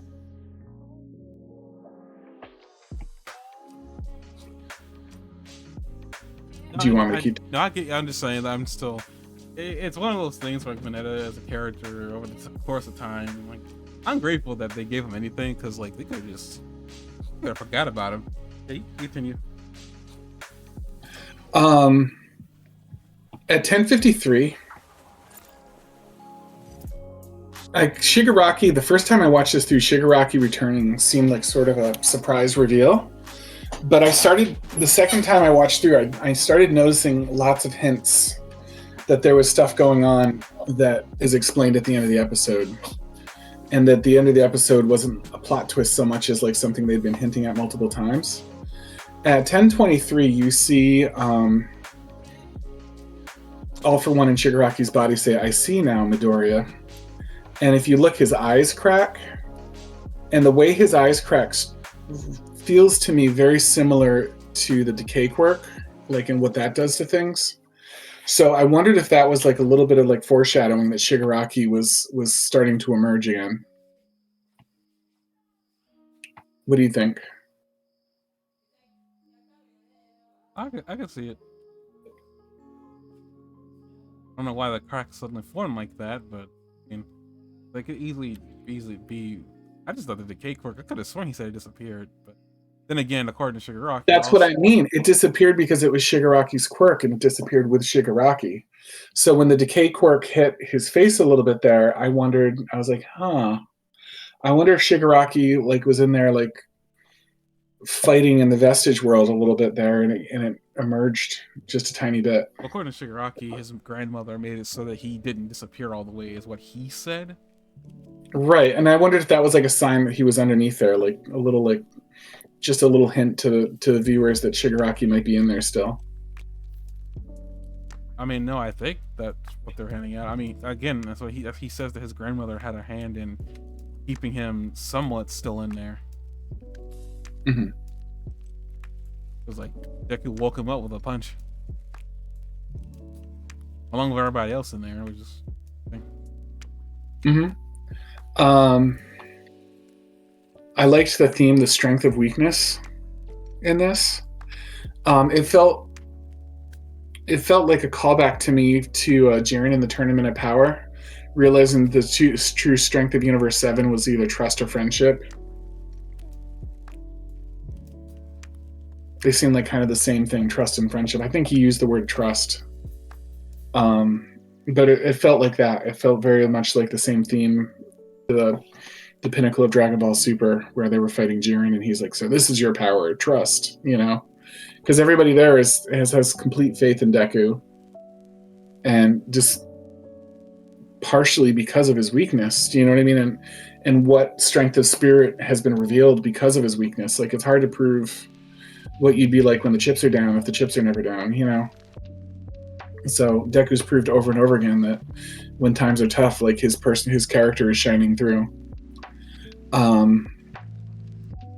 There was also a feeling as he looked around at everybody and he was wondering like why they kept fighting. I also had a sort of, this is a little bit more of a stretch, but in Matrix 3 when Neo is fighting Smith and Smith knocks him down yet again, and they're in the bottom of that crater, and he looks at him and he's like, "Why, Neo? Why do you keep getting up?" And he's just like frustrated and disgusted and just can't wait for this horrible thing to be over with Neo. Like, it's just a revolt, like detestable experience for Smith fighting Neo in that scene. He's like, "Why do you keep getting up?" And Neo says, "Because I choose to." But it felt a little tiny bit like that, not so much, but there was that like devastating force, seemingly unstoppable force that you're up against. I liked at 11:30 that All Might was responsible for sort of hacking the ejector seats, but rather than like a regular ejector seat hack, you would think if they said they hacked the ejector seats, you'd normally, without context, think that meant they were broken, but he hacked them back into working. I thought the plan to disable the ejector seats was pretty stupid of them, like, because once you eject, like, and you land on the ground, like, you can still contribute and fight like they are now, like, you know what I mean, helping the people that need them. So I thought it was a silly choice that they had to, like, we're going to disable our ejector seats because we're going to fight or die, 12:30. What do you know about that character at 12:30? He's apparently like the Reddit community was like flipping out about him, like he was this great main hero from the movie, but I don't remember him. Do you? 12:30. Yeah, the guy with like the bird on his shoulder. The bird with Do the you mask not on it. remember him? No, I don't remember anything about the movie. Really? Yeah, the movie like fell right through my brain. Why when they were canon? You don't the dude with the like he on the island, he was the character that Deku had been running into a couple times, and near the end of the movie where he had helped Deku fight the main villain who I completely forgot the name of, but his quirk is the bird. He is literally from movie 2. Though I'm not the biggest fan of him specifically. I like the movie. I did flip out when he showed because I wasn't anticipating to see him. I forgot his name because he had little sisters and brothers that we saw there as he walked in. Oh, yeah, because the bird displays his true emotion. Oh, is that what the bird does? Yeah, because they look like they have the same expression on their face right now. But okay. Oh yeah, I sort of remember now that you said that about the bird. I just sort of remember him. The That bird is his sparked a quirk little because bit. I think you called that out when you watched it. I didn't know it. Yeah, I remember that a little bit better now. I may have to rewatch the movie. I considered rewatching the movie before we did the podcast today, but I just didn't have time today. I already told you this in the chat Discord before we started the podcast, but I wish Uraraka had been able to help some way in the final battle. Although I think she would have been too great of a distraction. But then later, let me see if I can find where I mention it. Then later I found a way that she could have been written in. Oh, at the very end, at 2147, when Deku punches All Might and he's just sort of hovering in the air. Do you know what I mean? Like he explodes all for one, and he's just sort of hovering in the air. And I know he doesn't have float or any quirks to like save him, and I'm willing to bet that he doesn't have any ember left at that point either. To save him from the fall. That would have been kind of a cool time for Uraraka to somehow like arrive and save him from the fall, because that's what she did in the episode where like Deku goes to the hero test. Remember, he punches the robot and he's hovering in the air, and then he realizes he's falling, and Uraraka is able to save him. That would have been kind of a cool full circle moment if Uraraka had been present in some way that like she could have like caught him from that fall, just like she did when they first met. I mean, yeah, she wasn't still bleeding. Yeah, I just mean like if she'd been in the plane and she said, "Turn this plane around, I have to be there," you know what I mean? And like it lands towards the end of the fight, and she's like wheeled out because she didn't care about her safety. She just wanted to watch the fight, like be there for the fight. And then like at the very end, like maybe she found the strength to pull herself to her feet and like use her power to save him. Something like that would have been kind of a cool moment. Maybe they just didn't have time because they've crammed so much other stuff in here. But Uraraka being so important for so long, that would have been a really good payoff, I thought. So when I saw that moment, I was like, that would have been it. That would have been the best place to put Uraraka if they were going to do it. I thought it was cool that All Might, laying on the ground, like almost completely destroyed, like found the strength inside of him to raise his fist up in the air. It doesn't do anything. Deku doesn't know what's happening, but like the symbolism of it and calling Deku his greatest hero was like pretty awesome.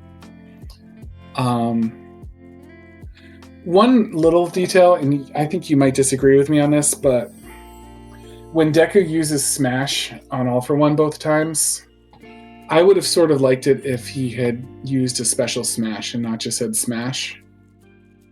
Do you know what I mean? Like United States Smash or something like that.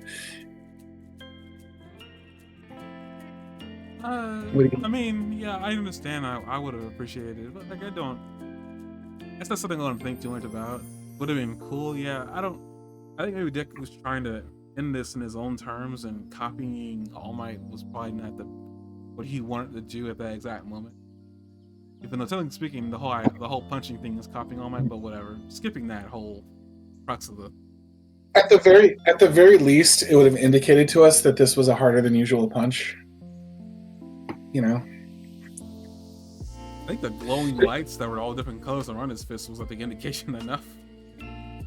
The glowing lights that were all around his fists were Deku using his quirk to awaken the vestiges. I think those glowing lights were supposed to symbolize the vestiges, and that was like our signal that he was waking them back up.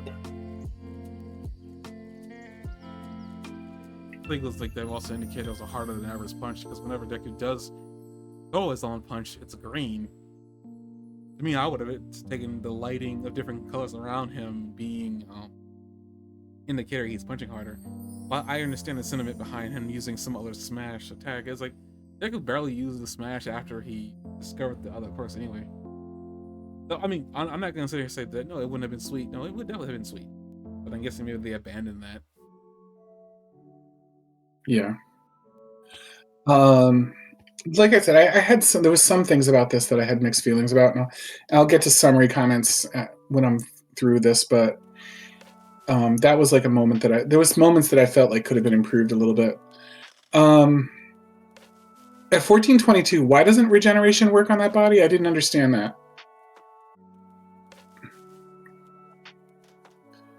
At 1422, like All Might points out that he should have known that super regeneration wouldn't work. It doesn't make any sense to me. Why would it not work? Because the body's emaciated.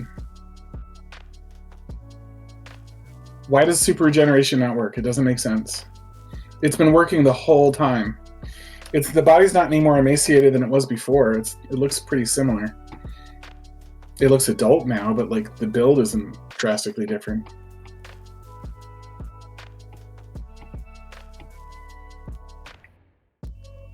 It's his skill. No, all of them.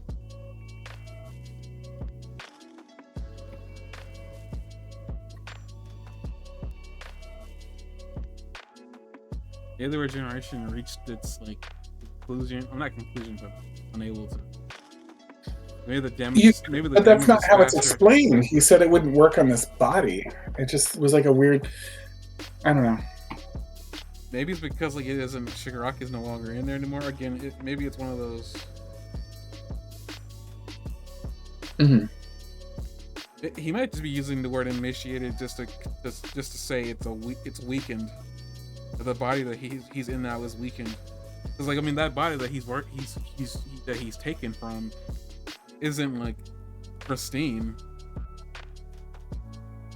Yeah. It isn't pristine in the way of like it hasn't been damaged or stuff like that. Because like Shigaraki's body responded to any bit of damage that was done to him. Rick? Gotta have the video still playing. That's when I look up what the emaciated mean, but it's like it just says usually thin or weak, especially because of food, but illness or lack of food. I'm guessing he's just using it to say weak. Yeah, maybe the translation could have been a little better there or something. Okay, so but let's see. All the vestiges were somehow contributing. So All for One's body wasn't ready for One for All. That makes no sense to me because Shigaraki's body, even when it was incredibly conditioned, like the whole point of like at least 4 of these seasons was the story of Shigaraki conditioning his body. And even with his quirks like completely disabled, his body was so conditioned and strong that he was keeping up with Deku even with no quirks. I get that it was weakened during the fight, but like to say that it wasn't ready for One for All is sort of. No, I think it's true because I don't know. It was the thing. It was sort of a stretch. I guess maybe that's how you feel, but like I don't feel that way because like basically what Deku did was a little bit different when passing on One for All Shigaraki's body than basically how it was passed on to him. There were more components to the quirk that Deku passed on than the quirk that All Might had passed on. Though All for One that Deku had was different, and I guess like not fundamentally, but like even though like Deku got that power from All Might, Deku managed to make it more powerful. And I think also because it wasn't just, you know, One for All as if we know it, it's like a bunch of other powers mixed in. I don't think the body that Shigaraki had was designed with the mind of taking in One for All. One for all. Mhm. I don't think that was I don't think that was the designated purpose for that power. I mean, for that body that he took over. Even if he did intend to take over Shigaraki's body and get rid of his brain, just take issue with, but whatever. I don't think All For One designed Shigaraki's body to take on One For All. I think All For One was intending to take it on himself. I think that was what he was intending to do. Because Shigaraki is the body that All For One is using. Shigaraki's body wasn't ready for it. Even though he That's wasn't using the interesting. powers. Even though he wasn't using the powers, but whatever. I like the whole idea that they basically explained that, you know, his body wasn't prepared. Wasn't prepared for it. I thought his body wasn't prepared for it because it was given aggressively, and that it was when you gave it to someone without their consent, it was like a weaponization of it. I don't think what I Not that it said. wasn't prepared for it. Like I think if they received it under normal circumstances, Shigaraki's body was possibly the most prepared for the quirk of any body of any of the characters in the series, other than Deku. I don't think what I said, you know, makes what you just said any less valid. I think it's just both a combination of things he wasn't prepared for, and it was forced upon him in the first place. Yeah.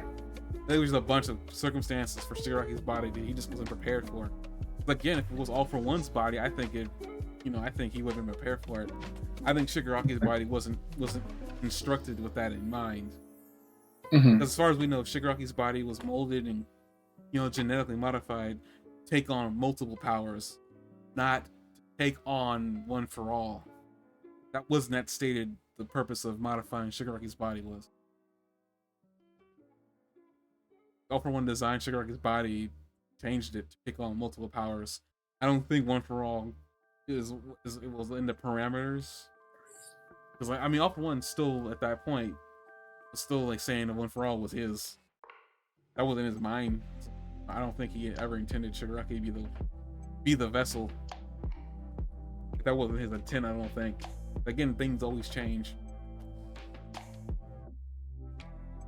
All For One had just been frantically dancing around. Sorry. That's okay. I get it. Shigaraki didn't use a safe word when he should have. His body was not ready.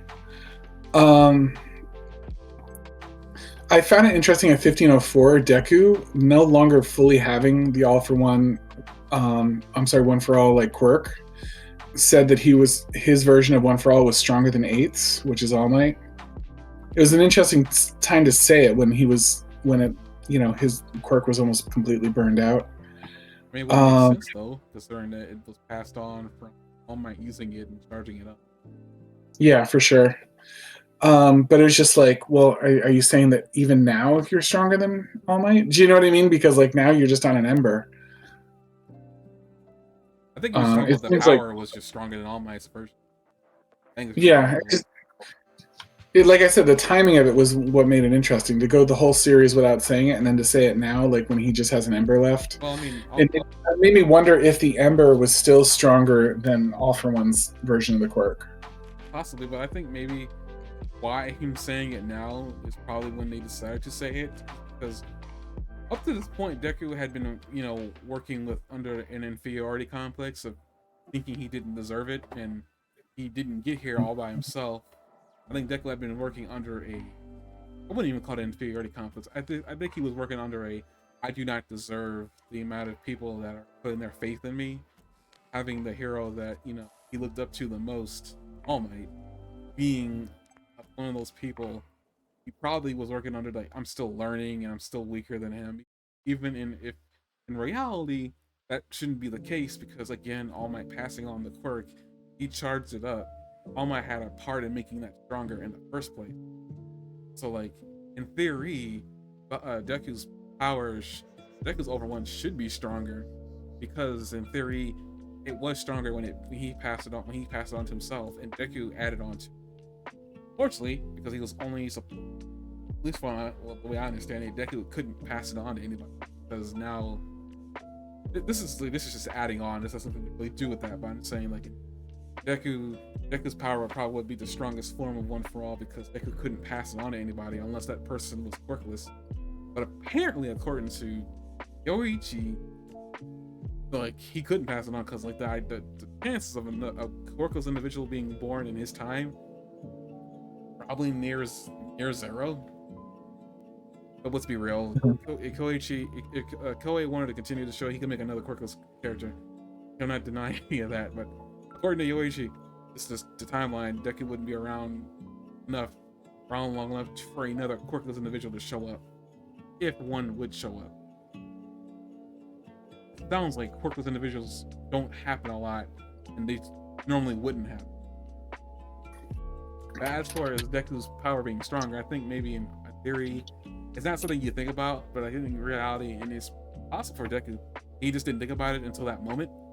And because he wanted to insult All For One anyway, because he called him a lonely old man as he was punching him.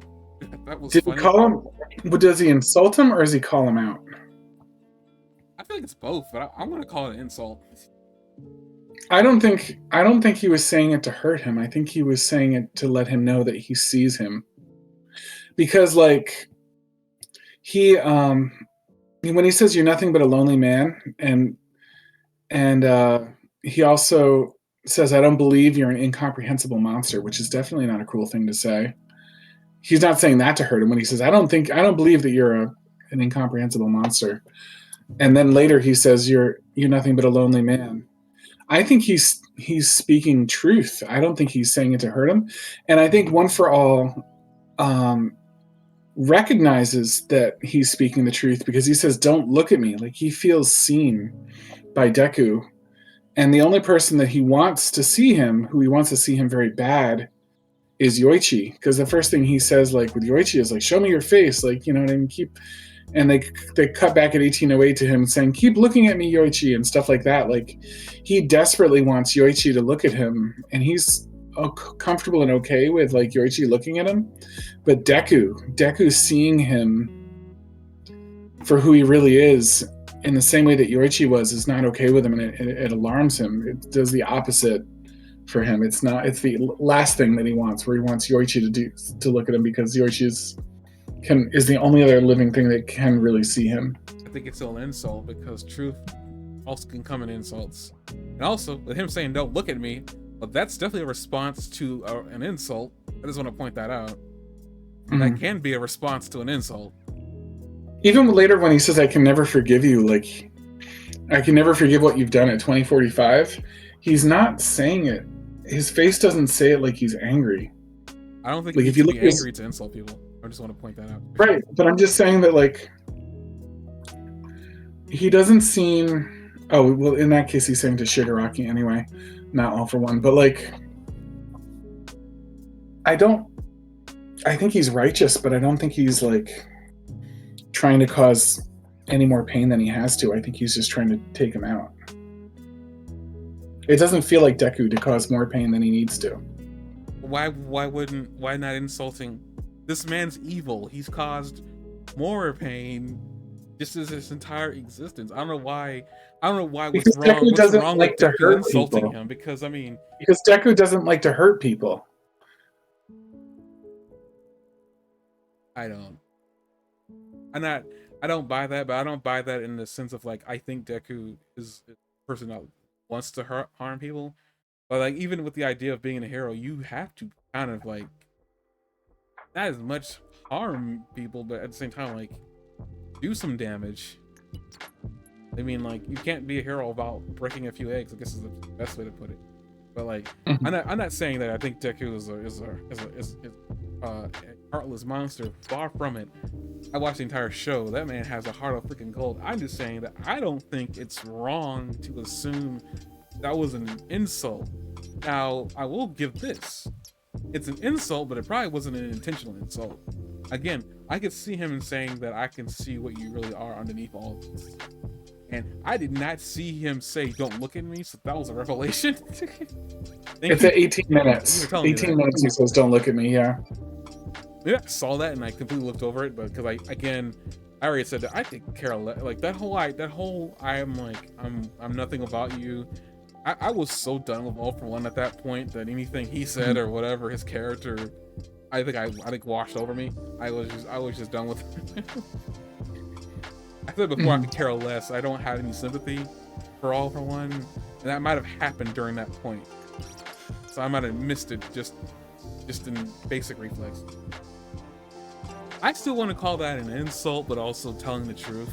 Because again, it's not like insults are lies or just lies. They are sometimes truths. That's why they're insults.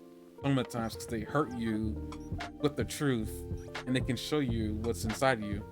Like, it's probably one of those unintentional insults, like the things people say to somebody and don't think about before they say it, or don't think about what that could mean in multiple directions.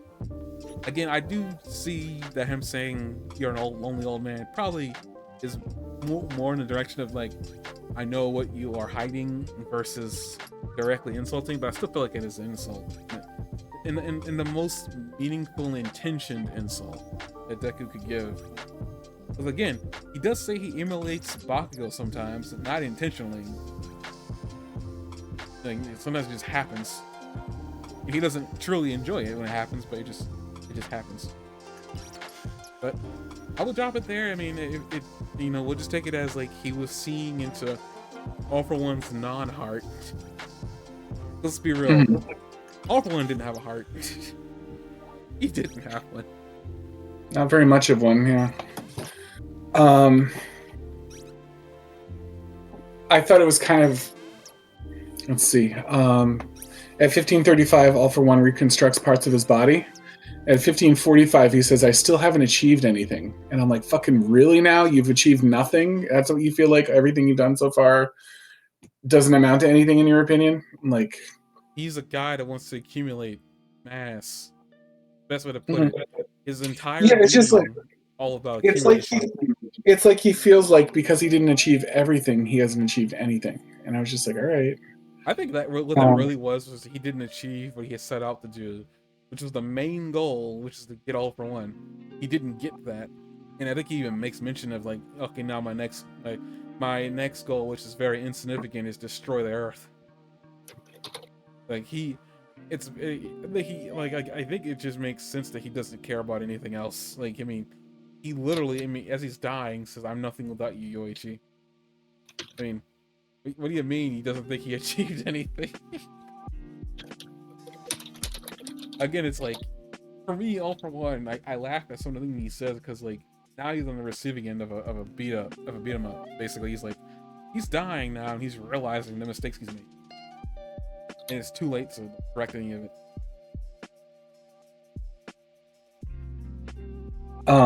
Yeah, it's too late to apologize. Too late to ask for fries. Apologize. Yes.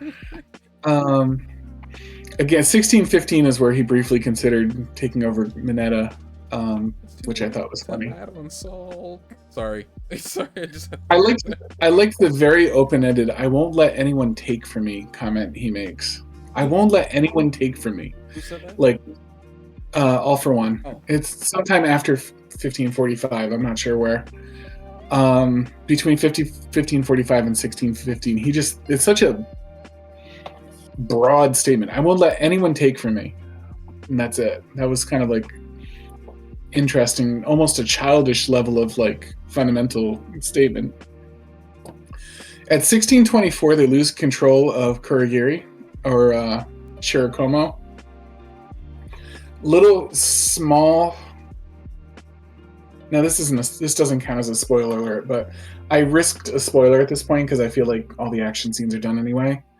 And I looked up Shirakomo, and his quirk was Cloud, which gave him the ability to generate clouds. The clouds were dense enough to be touched and can carry a relatively large amount of weight. He can ride the clouds through the air and even use them to store objects. I thought that was sort of an interesting light version of the quirk that he has, because his face is surrounded by like kind of smoke. You know what I mean? So I wonder if the clouds turn into smoke or something at some point, or what? That doesn't make any sense for the quirk that he currently has, because as Kurogiri, they don't call that cloud. I think they just straight up call that a teleport.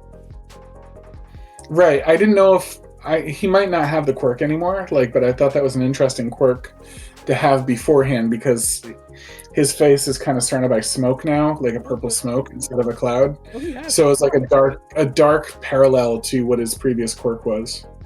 But really quick. No, he has it, and he has the cloud ability. And I specifically state this because Bakugo is the one that finds out that something's up with like his Kurogiri's like makeup. Because in season 2, he discovers that that he's hiding his face in that cloud, in that mess, and like Bakugo blows it up, and he can touch where he's like where he's at. He does it again when he shows back up out of nowhere, passed out. By the way, he has no pupils. By the way, I just want to point that out. Bakugo has no pupils. He's working solely on instinct. Yeah. It's probably pissing you off even more. But still, he's totally on instinct, and he just grabs Kurogiri and blows him up. But I did not realize that their friend's power was a freaking cloud. And also, I guess it makes more sense why he has teleport now, because he's on Nomu. Shirakumo's a Nomu now, so and Nomus have multiple abilities. So it's possible that for some reason he got another ability that mixed in with cloud and turned it into a teleportation. Like, so I guess one of the things I didn't understand Kurogiri's makeup at all then. So if I thought their friend had a teleportation quirk, I guess then again, no, they wouldn't. I think the quirk that he has was given to him by one All for One. But I was saying, like, if he had a teleportation as a kid, like Aizawa would have recognized it when Kurogiri was teleporting around. So there's no way he did. I was making an assumption based off of Kurogiri and not thinking about the fact that he is a zombie. So like he is a something that was created, and I guess he was given an ability to mix in with his cloud. Okay, so I'm not sure what version of teleport All for One gave him. We'll never know now, but heck.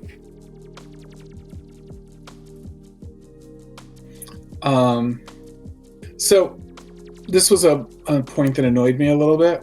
Oh boy. When when Kurogiri is transforming back into himself, and Shirakumo's like losing control of himself. He says to them, that he's sorry. He calls out both their names, Aizama and President Mike's name, whatever that is. I forget what it is. And he says, "I'm sorry." And then they see what's happening, and he fades away. And like, why the hell didn't they stop him? They knew exactly what was happening. Like, President Mike could have stopped him with a blast, a shout. But I understand President Mike not being able to bring himself to hurt him. But all Aizami had to do to stop him was look at him, and we know it works because he's neutralized his quirk in the past. All he had to do was look at him, and he would not have been able to teleport over there and try to stop Deku. But he doesn't do it.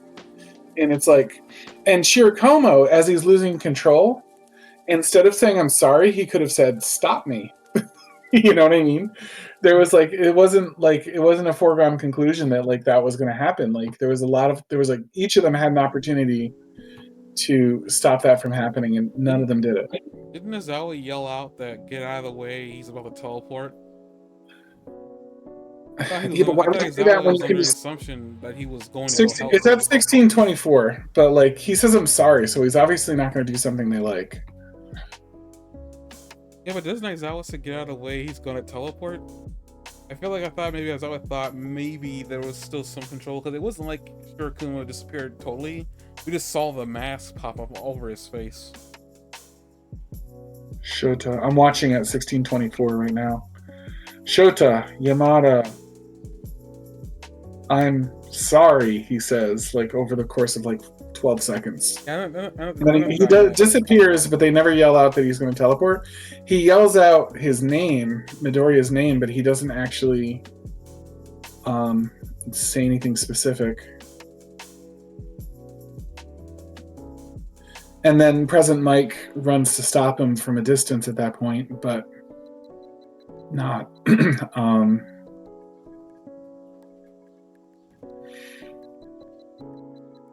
not when he could have done it, not when he had the opportunity to do it. He says, please give back Kurogari stands there and actually tries to talk at first, too. He says, please give back Shigaraki. His friend is waiting for him.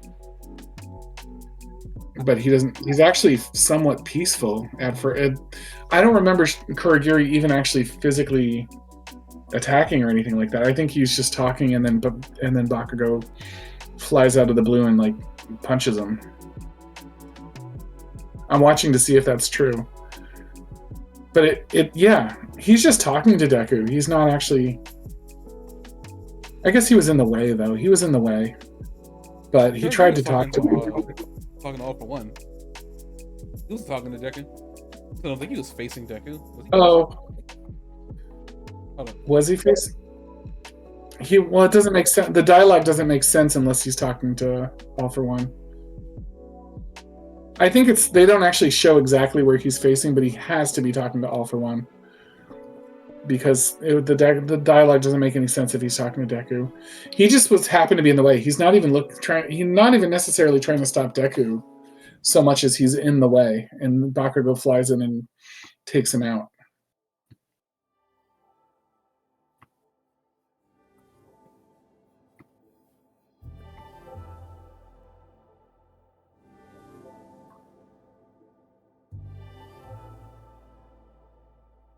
Here's the thing, though. Even with that whole being said, and I don't think Deku's punch would have stopped. Like, I think Deku probably would have found a way to redirect it, like to hit the smoke, just so it doesn't hit Kurokuma. Yeah. I'm pretty sure. What even happens to Kurogiri there? Is he like disintegrated or something? Yeah, I don't know. I thought he died.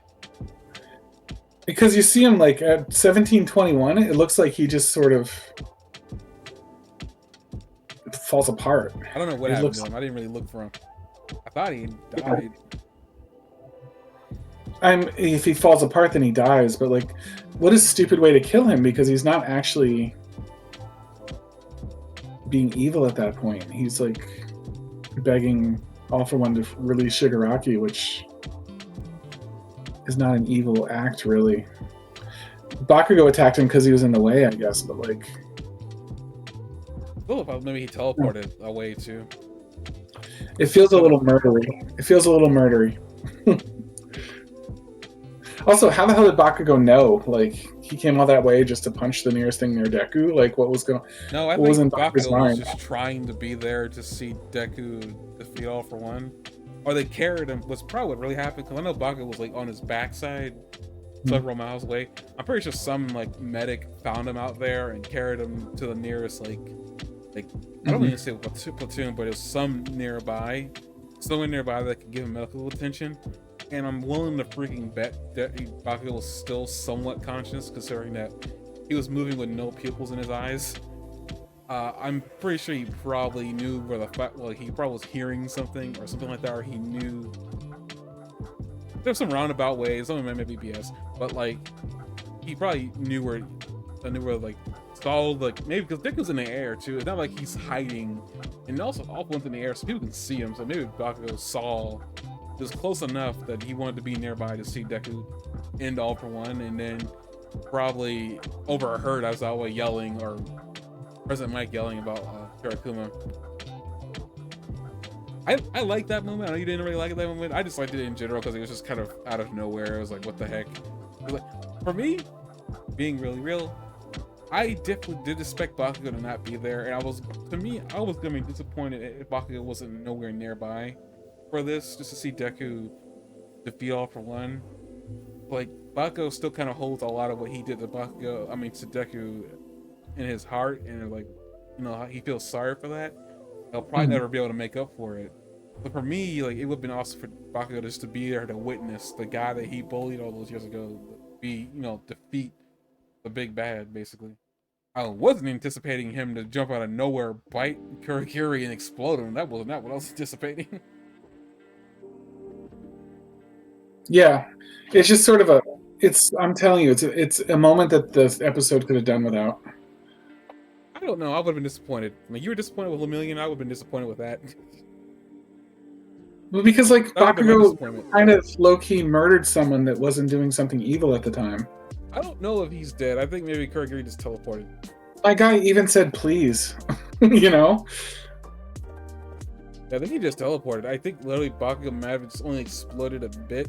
Because it didn't seem like he exploded a body. He seemed like he just exploded the smoke. On top of that, the smoke too. I don't even think Kurogiri's body was up there. Just the smoke?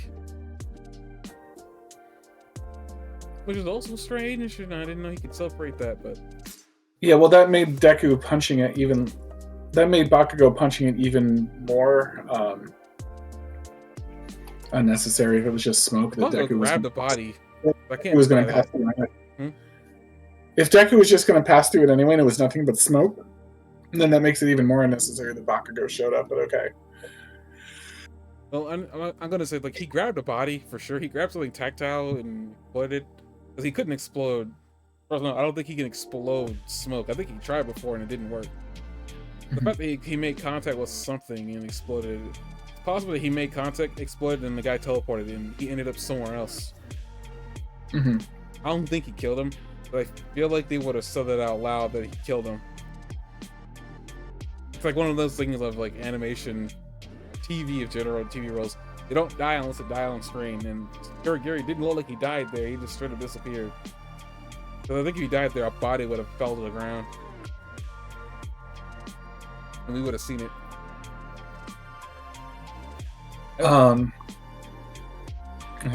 So this is a side note question, but given that Deku never says anything more strong in his attack when he's calling out his attack than Smash, and also, excuse me, that Deku had enough left over in him for a second Smash afterwards. He didn't like put everything he had into that one punch. I have a couple questions. One, it raises a couple questions. One, do you think Deku was punching him as hard as he could with that first punch?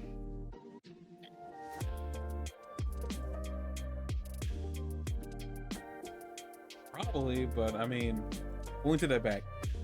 Maybe he was like punching him with the maximum amount of force that he thought would be necessary to defeat All For One. Maybe not all of it. I'm not sure how much of the embers would have still been behind for the second windup. Right. He probably did it with the maximum amount of force that he thought he would need. And when he realized that it didn't work, he came back, I think, with an even stronger plan. Do you think that if he had put everything he had into that punch, he would have beaten him in a single blow? Because it seemed like all that was left of him when he reassembled himself was like part of his face and an eye. Do you think that if he had put everything into that punch that he would have beaten him in a single blow? I think the last punch was strong enough. The only reason why All For One survived is because he would not die. He forced his will basically into keeping himself around. Right, but would he have been hit so hard that he wouldn't have had that option had Deku put everything he had into that punch? Maybe, I don't know. I think that with the first punch, Deku was not fighting to kill him. I think Deku was still hoping that he could put him down without killing him so that he would go back to jail.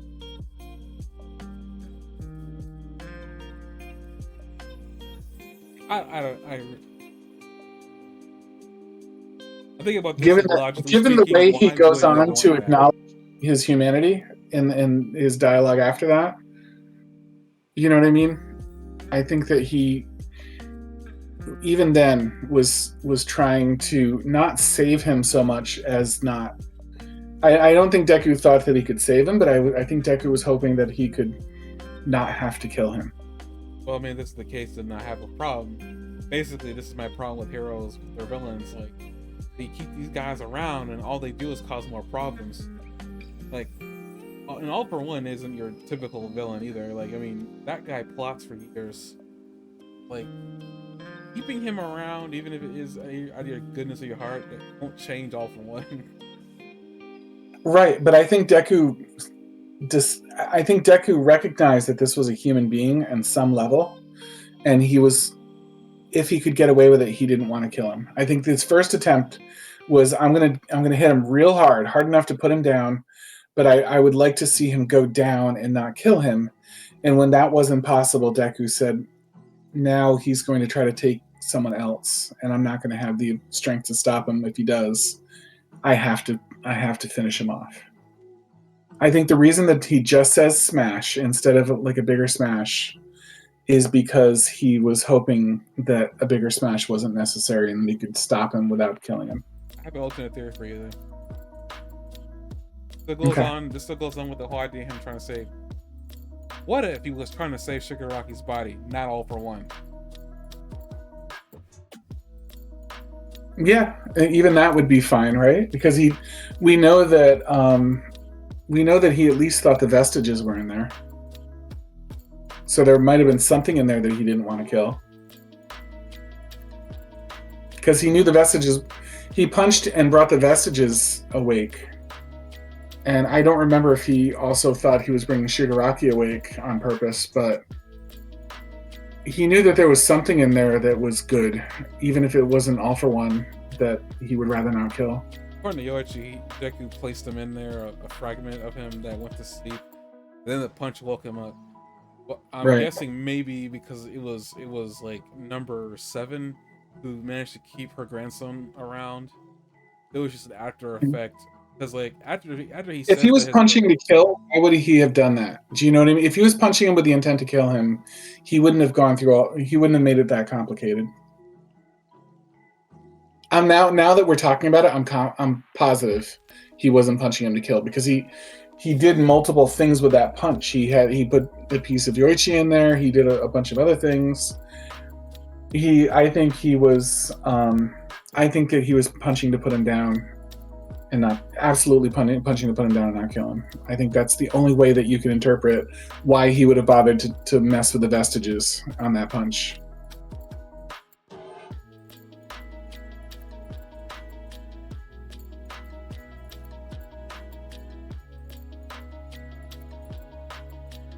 I still don't like the idea that I'm trying to save All for One, because like that guy does not deserve this 5th chance.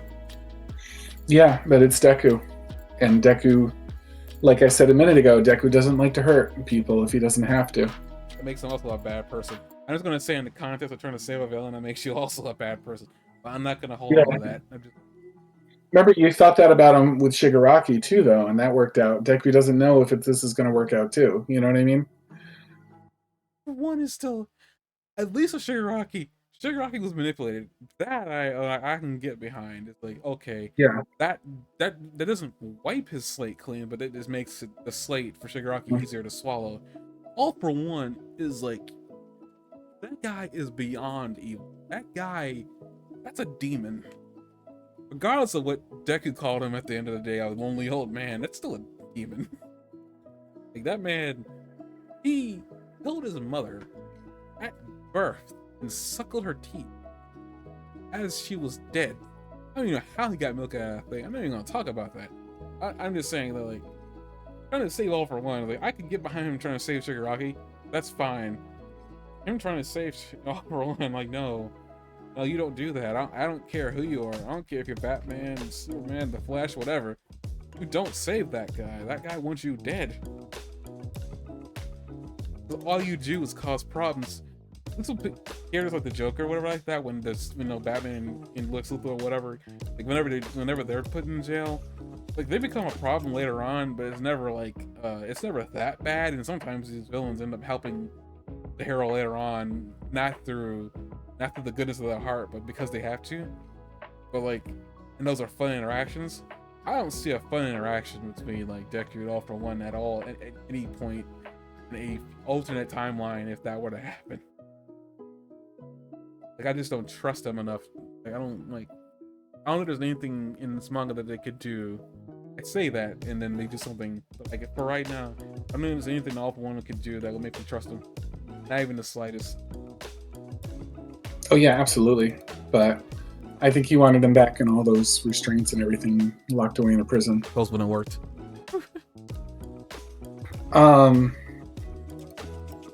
Okay, yeah. Anyway, I thought that was kind of cool to figure out.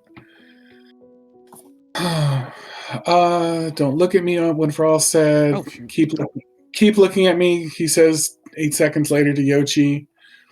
Deku calls him lonely. A tiny last ember of Yoichi remains to talk to one for all. Share your face. He is lonely and wants Yoichi to look at him. The eyes here look familiar. Oh, in 1926, the look there looked familiar to me. I think we've seen that a face animated that way in the past, and I think it might have been Deku's. Those how it looks with the eyes up close like that, or was that the baby? That's the baby. That's what the baby's face looked like when All for One was a baby. That's the callback that they're doing with that animated moment with his eyes. Do you remember that?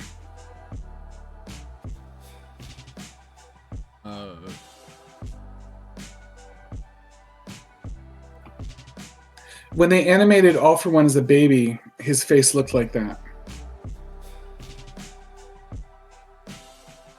I'll say I believe you. I don't know what moment. I don't know what moment you're talking about. Oh shoot! Load his face. Hang on.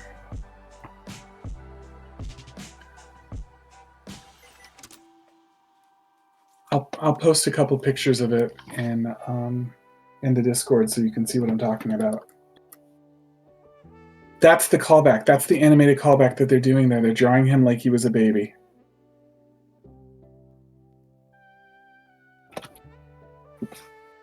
Which is so cool because he's about to die.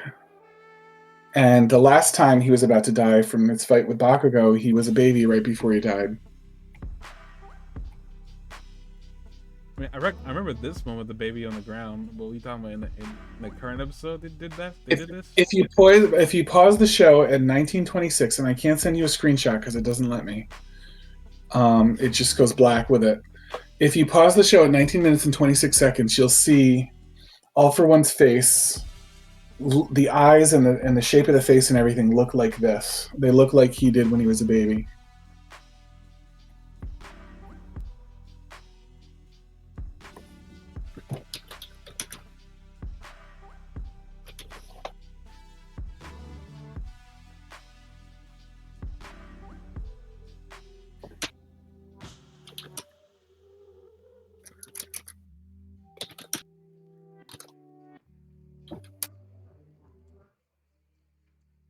Oh, I just thought those was his normal soulless eyes. I mean, they are his soulless eyes, but they're his soulless eyes when he was an infant, I believe. I think that's what they were going for here. It triggered a memory for me, and I couldn't think of it until just now talking to you. I was struggling to try to remember what that was a callback to in the animation. That's absolutely a callback to him as an infant.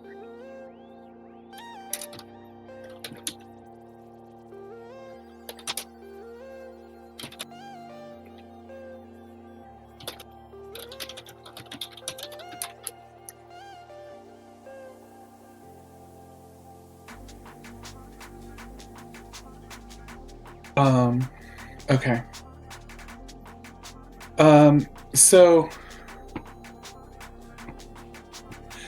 do you think that Shigaraki is a vestige might be because he was a carrier of All for One as well?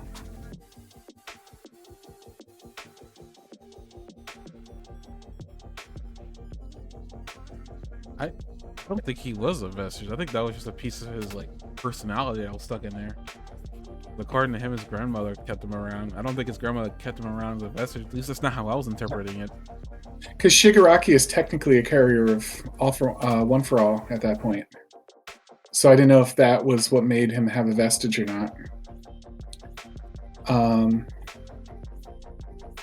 I thought it was funny at 2002. I'm trying to wrap up some of these points now. That wasn't my best point ever, but it was just a sort of a question that I had when I was watching it. At 2002, maybe this is just my comedy mind seeing it this way, but it almost the battle almost sort of ends with a fist bump.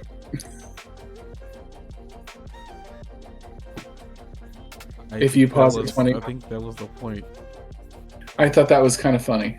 I had a tough time taking that seriously when I observed it, but I thought it was kind of funny. I don't hate it, but it was just like, oh, they sort of fist bumped. Accidental fist bump. Nana preserved him. He 2045. He says very calmly to Shigaraki, I can never forgive what you've done. Shigaraki seems fine with that. I think he kind of knew that was the case anyway. I like that Nana is happy again, that she feels that she's fulfilled her purpose now and redeemed herself as well, because Nana was really struggling with the need to redeem herself. So it's nice that she was allowed to survive long enough to see her chance to redeem herself by protecting Shigaraki enough to save Shigaraki's soul. You know what I mean? Not his life or his future or anything like that, but at least his soul.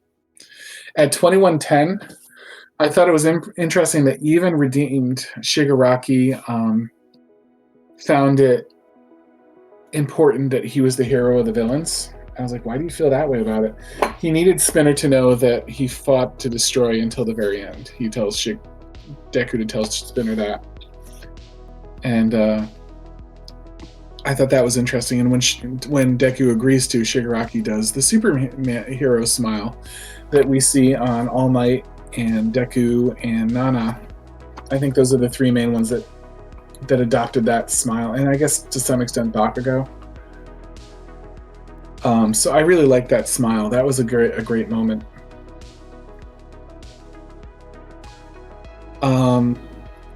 Have you watched the Lord of the Rings movies? I feel like you ask me this all the dang time. I'm sorry, but I always say no, I haven't.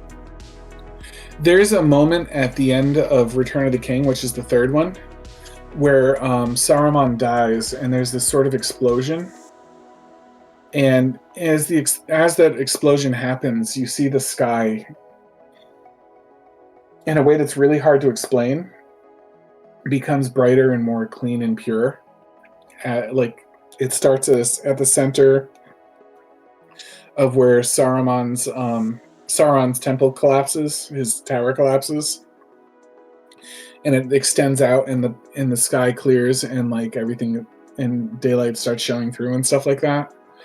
And it's funny because at that moment you didn't even realize the sky was dark until you realized that it's lighter now. And I kind of felt that way about the moment at 2132 when the beam flies up into the air. I don't know what that beam is supposed to be honest with you. Is it like a final? Like, it's not clear to me. It's very ambiguous what that beam is. The rainbow beam that flies up into the air. If it's like the last shot of all for one, or some one for all, or some all for one, or something like that. But you see the same thing. That beam, whatever it was, cleared the clouds, and the sun started shining through. So I got a parallel there to Return of the King, and was my feeling. I got a kick out of them showing everybody's reaction to it and how Kaminari's like basically high, like at 2135, just kind of watching everything like he's absolutely loopy. 2147 is the moment where he's about to have that long fall, where I wish Uraraka was somehow there to save him. And then I'm on the preview. Am I going too fast? Do you have anything to say as I'm going, or are you pretty much good? I'm good. Okay. I looked up that superhero in the preview that looks like she's from an Egyptian pyramid drawing, and it's the #1 hero in Egypt. I thought that was kind of fun, like that as sort of a symbolic way of telling us that the world is now in there helping. Like it's not just Japan versus everything. I thought it was fun that Deku and All Might, just, I'm guessing by design and not coincidence, sharing a hospital room together. And 2337, I was very curious about this. If you see in 2337, you see Earphone Jack with an earbud thing, or whatever you would want to call her earbud things, like, you know, organic ones, on her ear. And I looked it up, and her left ear, which is the ear showing, is the one that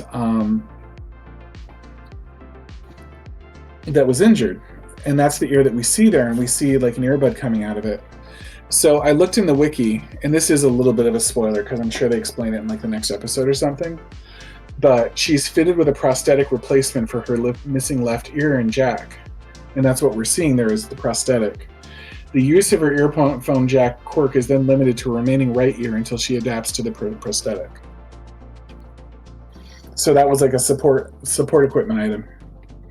And I thought that was interesting that they just kind of teased it here. I needed to know what it was, and like I said, I don't care so much about spoilers as I did before, so I was willing to look it up and possibly spoil a small detail. That's everything I've got.